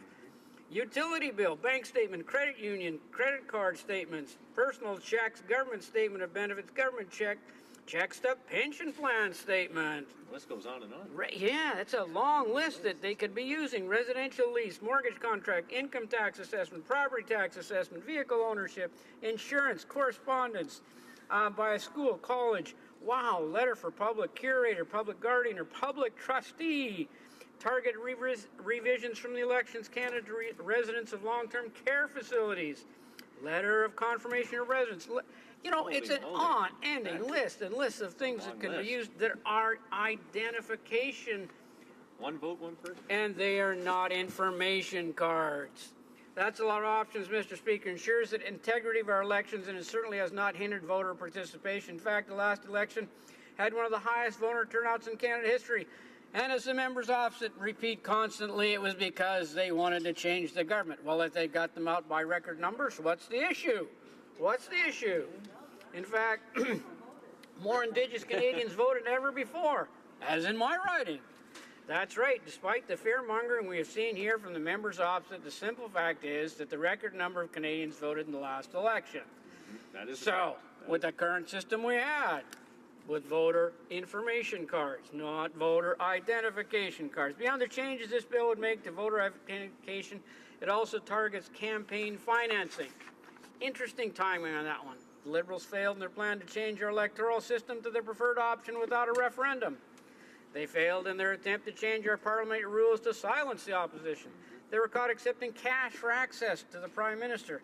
So now that their poll numbers are sliding a bit and their fundraising is falling considerably behind our party, they are making a last-ditch effort to change the way campaign financing works to benefit themselves. Wow. Closer we get to the 2019 election, the interesting tactics let's show up. They're really the same Liberals Canadians have gotten tired of time and time again, and they will try to cover their actions with empty platitudes. Brings to mind a quote from General Oliver P. Smith. We're not retreating. We're advancing in another direction. Well, it's time to call the real retreat now, Mr. Speaker. Canadians don't want to stand for their attempts to tilt the democratic process in their favor. Our party may have a fundraising advantage, but that's because Canadians are sick of the government's policies. Many more Canadians are willing to contribute their hard-earned money to making sure we replace the government in 2019. This bill also leaves a lot to be desired in combating foreign influence in our elections. During the pre-writ period, this bill establishes, foreign contributions are still allowed. Foreign money can be pumped into Canada, disseminated to numerous advocacy groups intent upon influencing our election. It's not just enough to limit direct foreign spending. It's this huge gaping loophole that's the problem. And there are still numerous allegations circulating about foreign influence in the last election. We know the Tides Foundation is a radical group based out of San Francisco opposed to the Canadian energy. Yet they donated $1.5 million to Canadian third parties in the last election year alone. Wow. How can we even meaningfully debate on this aspect of the bill without knowing the status of any of this ongoing investigations? Or without knowing if anything has been done to address foreign interference in the 2015 election? If this government is actually committed to ending foreign interference, this would have been resolved with this legislation. But it's not. The election is next year. Whoa, past the timeline, the date. And the Speaker saying I should wind it up. All right, as I drafted, I believe this bill does not our elected disservice. Thank you, Mr. Speaker. As we've hit 1:30, the honourable member will have 2 minutes coming to him if he wants to take up, and then the questions next time this topic comes up. It being 1:30, the House will now proceed to considerations of private members' bill as listed on today's order paper. Order the day. Private members' business, beginning debate at third reading of Bill C-377, an act to change the name of the electoral district of Châteauguay-Laguiole. Ms. Shanahan, seconded by Mr. Graham, moves that Bill C-377, an act to change the name of the electoral district of Châteauguay-Laguiole, be now read a third time and do pass. Debate. The honourable member for Châteauguay-Lacolle. Thank you, Mr. Speaker. I'm very pleased, truly pleased, to speak today to debate the importance of my bill, my private member's bill, C-377, on behalf of my constituents of Châteauguay-Lacolle. For the time being, Châteauguay-Lacolle. This is an important step, Mr. Speaker, because every time I attend a meeting in my riding, if I'm asked to speak on behalf of my constituents or if I knock on doors in neighborhoods in my riding as the member for Châteauguay-Lacolle, when I introduce myself as the member of Châteauguay-Lacolle, someone always asks me, why is the name still Châteauguay-Lacolle when Lacolle is no longer with us? I've already spoken at length in this House about the reasons why this error cropped up and how the last time the boundaries were redrawn for federal ridings in 2013, those who were tasked with correcting the error simply neglected to do so. So I'm here today to correct that mistake. I myself was made aware of the mistake when I was undertaking my investiture process in 2015 in view of the upcoming election. As a resident, a long-standing resident of Châteauguay, I was delighted to see that our new riding was including 14 other municipalities, all equally worthy, but I was frustrated to see that the border crossing that is commonly referred to as Lacolle was in the riding, but the municipality of Lacolle was not, because the municipality of Lacolle was in a neighboring riding, Saint-Jean.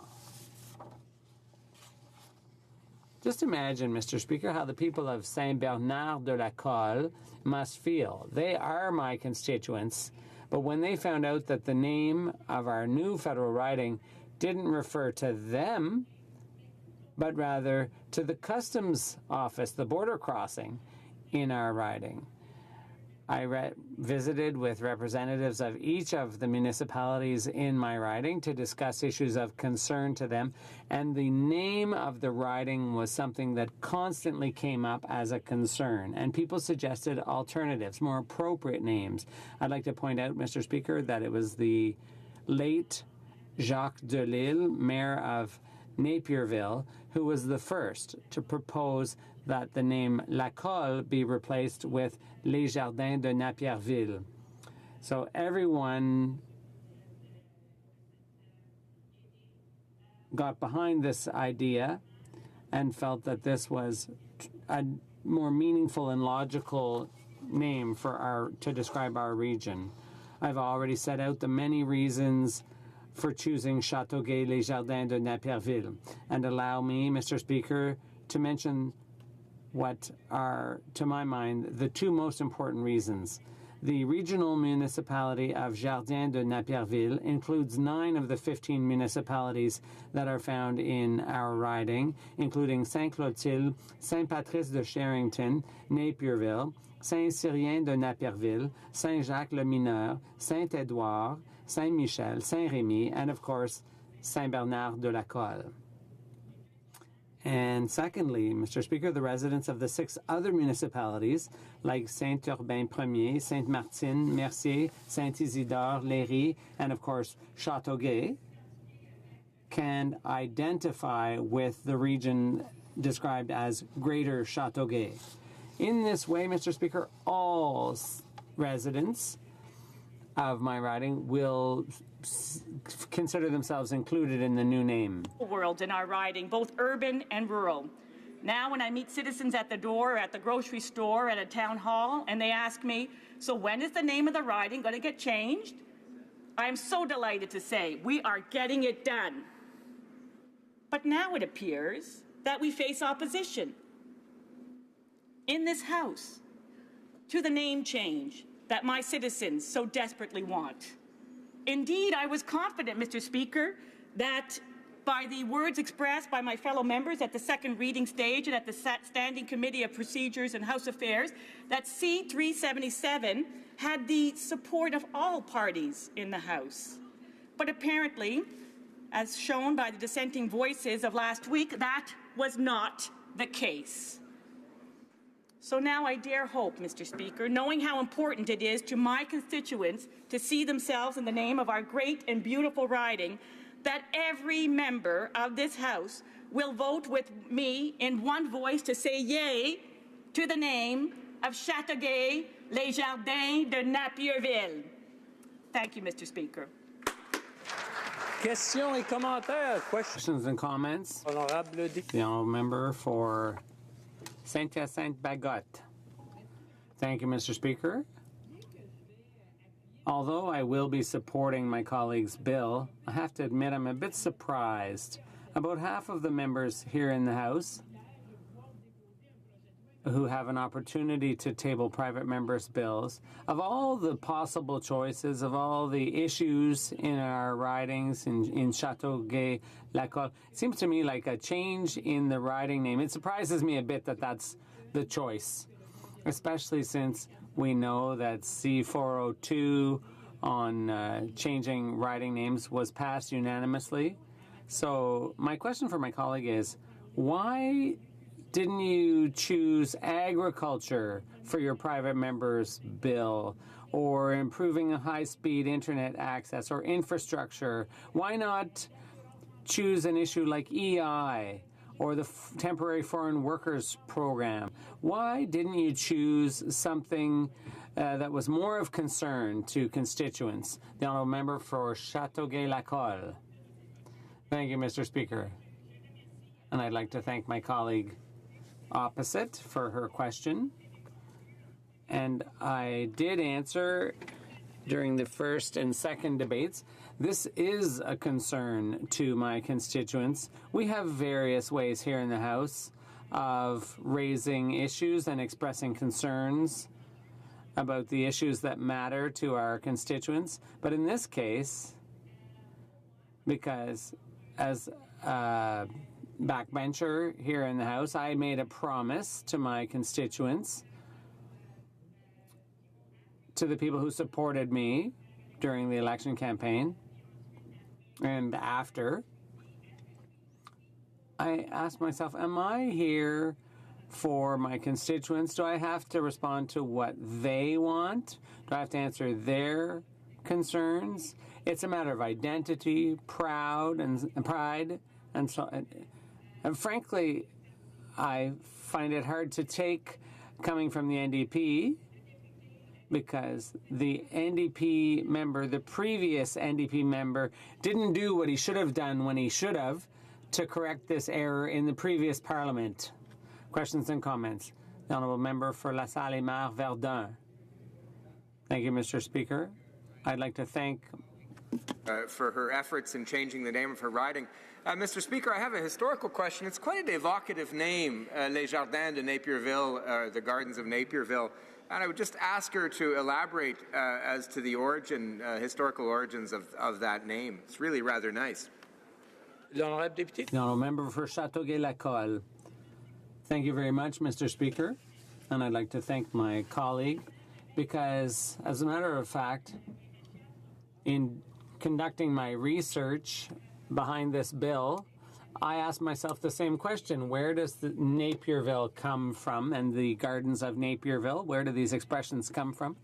Where do these names come from? And it's interesting because it shows what a lovely mosaic there is of people who live in the Gardens of Napierville, a bit like the flowers in a garden. So the name comes from some English soldier, Napier Christian Burton. So the city was named Napierville after this British soldier, Mr. Burton, Napier Burton. But it wasn't one group of the population against another. If you look at what happened in 1837 and 38 with the Patriots, Napierville was a center where people gathered both Anglophones and Francophones, because one of the leaders was Nelson for the Lower Canada Patriots. So Napierville has quite an impressive history. It shows how back then, not just the English, but the Scots and the Irish, and of course the French Canadians worked together, and Indigenous people too. The Mohawks were involved in pushing back the Americans in the Battle of Chateauguay, and of course to take democracy into our own hands in our beautiful country. Thank you. The honourable member for Edmonton West. Thank you, Mr. Speaker. Now, I rise today to speak to C-377, an act to change the name of the electoral district of Chateauguay-Lécole. Now, I have a lot of respect for the member from the riding. We served together for a period on the Operations and Estimates Committee, and while we didn't always see eye to eye, I believe we got a lot of great work done on that committee, whether it was Canada Post or other acts. So I do appreciate your work. But that being said, this bill is not something I can support. Those watching at home on CPAC are probably asking themselves, what is this bill about? Why is Parliament debating this instead of the important issues of the day? Important issues like, as we discussed earlier in the question period, why is there a known ISIS fighter walking free on the streets of Toronto after happily broadcasting how he murdered innocents abroad while fighting for ISIS in Syria? And why is he busy doing press conferences in Toronto instead of in jail? Now, what about the constitutional crisis created by the Liberals and their poor handling of the Trans Mountain pipeline issue? Why are we not discussing that? Why are we not debating the issue of the border crisis in the member's own riding, where we have a flood of illegal immigrants coming in from the States? Now, I noticed in her riding as well, she has over 20% of her riding is made up of seniors. Why are we not debating palliative care or seniors issues instead of this? No, none of that is going to be debated. This bill is solely about changing the name of the riding. Now, seriously, it's just a name change. Now, if you're at home watching CPAC right now, you're probably a bit more engaged than regular Canadians, and you would know that just last week, we had passed changes to other members' ridings' names. In fact, it was the chief government whip had a bill passed. It's already gone through this House and with the Senate so that the MPs can change names of their ridings at will. You don't need a special bill. You don't need private members' bill time. You can just change it. Now, my colleague from Calgary Signal Hill wants to change his name or his riding name to Calgary West. He can go ahead and do it.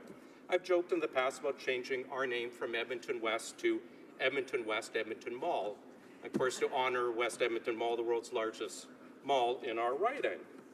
Now, the reason I mention that is because, again, just last week, we had over a dozen ridings were able to change their name, and it took just 60 seconds of time in this House to do so.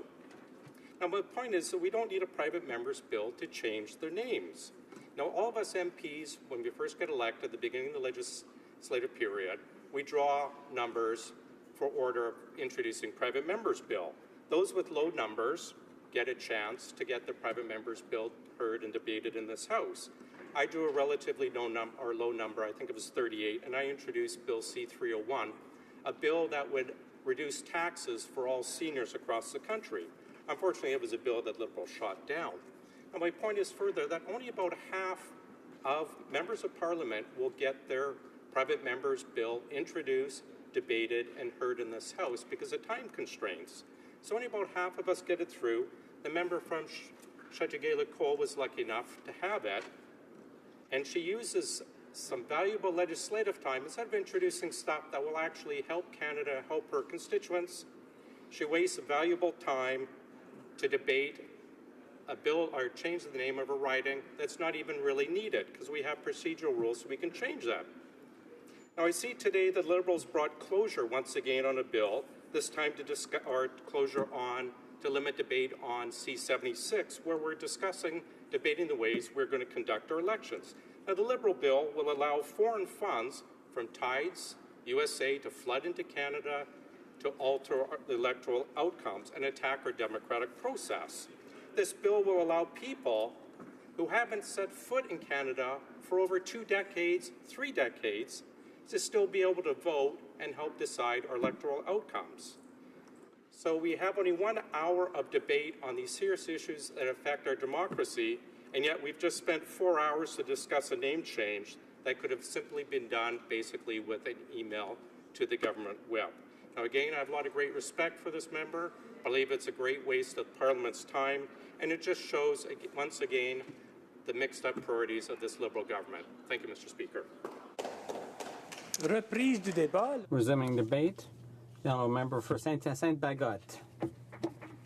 Mr. Speaker, it's a pleasure for me to rise today in the House to speak about Bill C-377, but I admit that I would have preferred to talk about issues that were really of greater importance to my constituents in the Montérégie region. The consultations conducted by the member for Châteauguay-Lacolle and her Liberal colleagues in the Montérégie in February 2016 showed that people in the region have higher priorities than changing the riding name. They're concerned about things like support for low-income residents, improvements to high-speed internet services, infrastructure, agriculture, and protecting supply management fully, managing trade, and the environment. So why are we debating a riding name change today when the member had an opportunity to do so under Bill C-402 and could have instead tabled private member's bill that was a better reflection of the concerns of the people of the Montérégie? I myself tabled legislation to combat poverty and support lower-income residents, which was defeated by the members opposite. Isn't it illogical to hold consultations to hear what people's concerns are and then not listen to them when it comes time to tabling a private member's bill? I think the answer is self-evident. I think a name change is a symbolic thing, and we all do care about symbolism, and ultimately that is why I will grudgingly support Bill C-377. Mr. Speaker, I'm particularly proud to announce that in 2009, my riding will henceforth be called Saint-Hyacinthe-Acton, or St. Hyacinth-Acton. That's a name that's much more representative of the realities of the riding I represent. And with this new name, I'm sure that more of my constituents will be able to identify with their riding name. With this name change, I'd like to underscore all of the dynamism of my constituents, the citizens and businesses in Acton Vale, which are the pride of our whole riding. And in fact, Acton Vale in 1992 won the title Industrial City of the Montérégie, which makes our riding shine all across the country. And I'm happy and looking forward to standing up in 2019 and hearing the name of my riding said out loud, St. Hyacinth-Acton. In partnership with the Historical Centre, we have canvassed the rich history of our riding, and that has led us to want to move forward with the new name, St. Hyacinth-Acton. I'd like to thank the entire team from the History Centre in St. Hyacinthe and the many volunteers who, over decades, have promoted, encouraged, and spread the word and studied the rich history of our city and the region of St. Hyacinthe.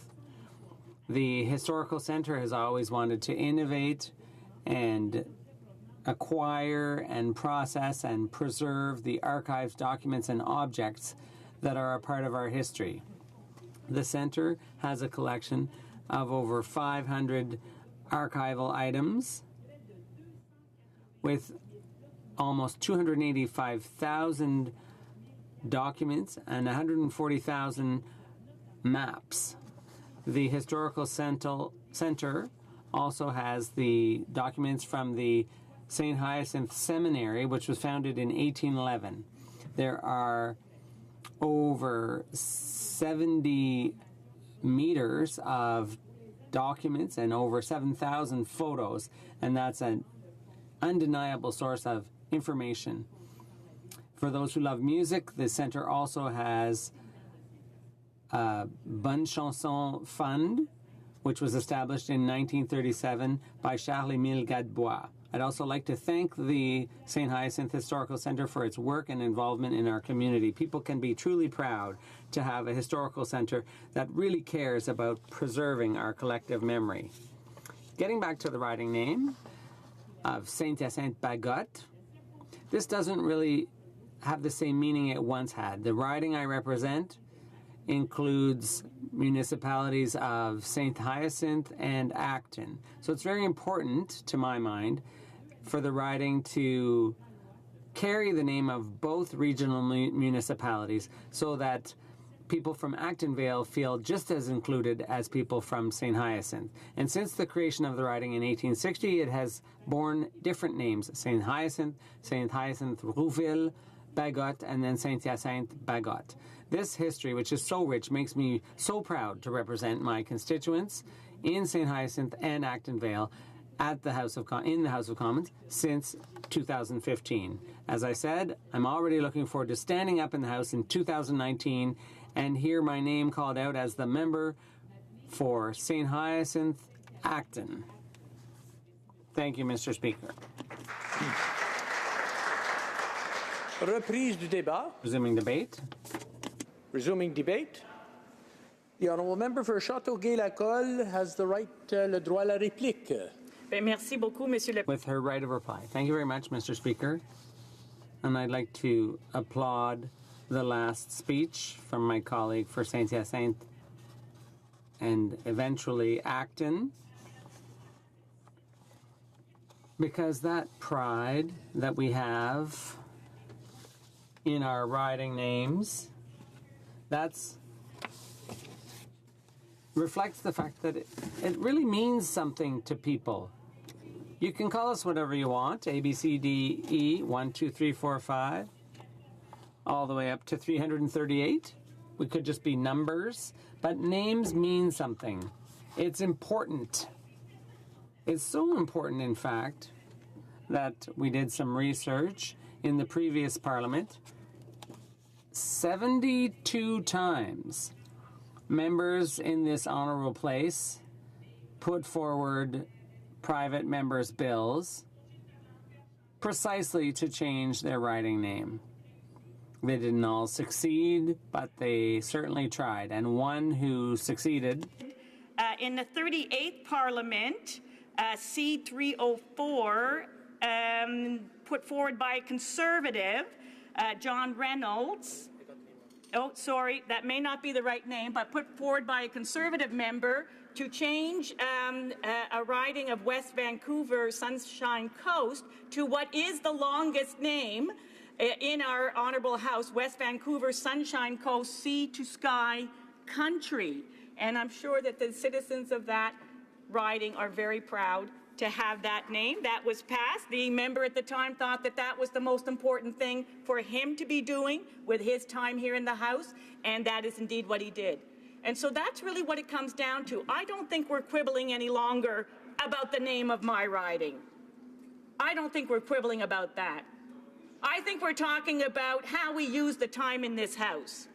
And I tell you, we are each here, 338 of us, to represent our citizens. And it's the priority of our citizens that count. And by the way, the citizens of my riding voted for a Liberal member of Parliament because they wanted a Liberal government to put forward the things that were most important to them. Et c'est ça qu'ils ont fait.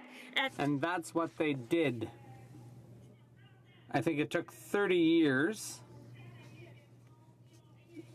My constituents were working with people who did nothing. Now they have a Liberal member who's working for them, who's responsive to their needs, and I'm proud to be a part of the party that is forming the government and doing what matters to people in my riding. All the issues that are important, like putting more money into the pockets of families, the Canada Child Benefit. $10 a month into the pockets of our local families who are spending it in our local economy. For the people that are on secure income, on revenue fix, they have seen an increase, and they know that they have an ear here in Ottawa for the concerns most of importance to them, social housing, on an expanded employment insurance program, on parental care. They know that this is the government that cares about them. So, Monsieur le Président, je pense... So, Mr. Speaker, I don't think I need to take any more time here. The time is so valuable to members of this august chamber. I know, and I think I can count on the support of everyone here in changing my riding name. Do you necessarily agree, because I'm sorry, the honourable members may not necessarily agree with it or how I did it or how it came to be, but because it's the citizens of Châteauguay-Lacolle who want to be called the citizens of Châteauguay, les Jardins de Napierville.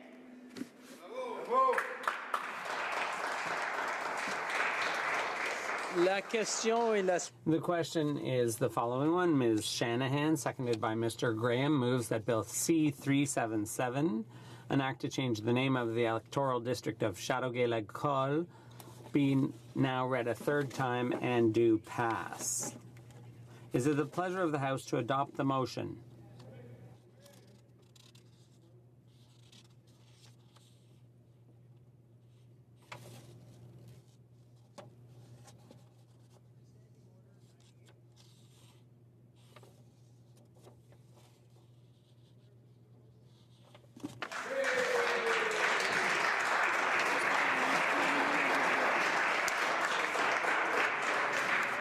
My apologies, these sometimes catch me off guard. Comme il est 2 heures. It being 2 o'clock, the House stands adjourned until Tuesday, May 22nd at 10 a.m., pursuant to Standing Order 24-1. Have a nice weekend and a break week.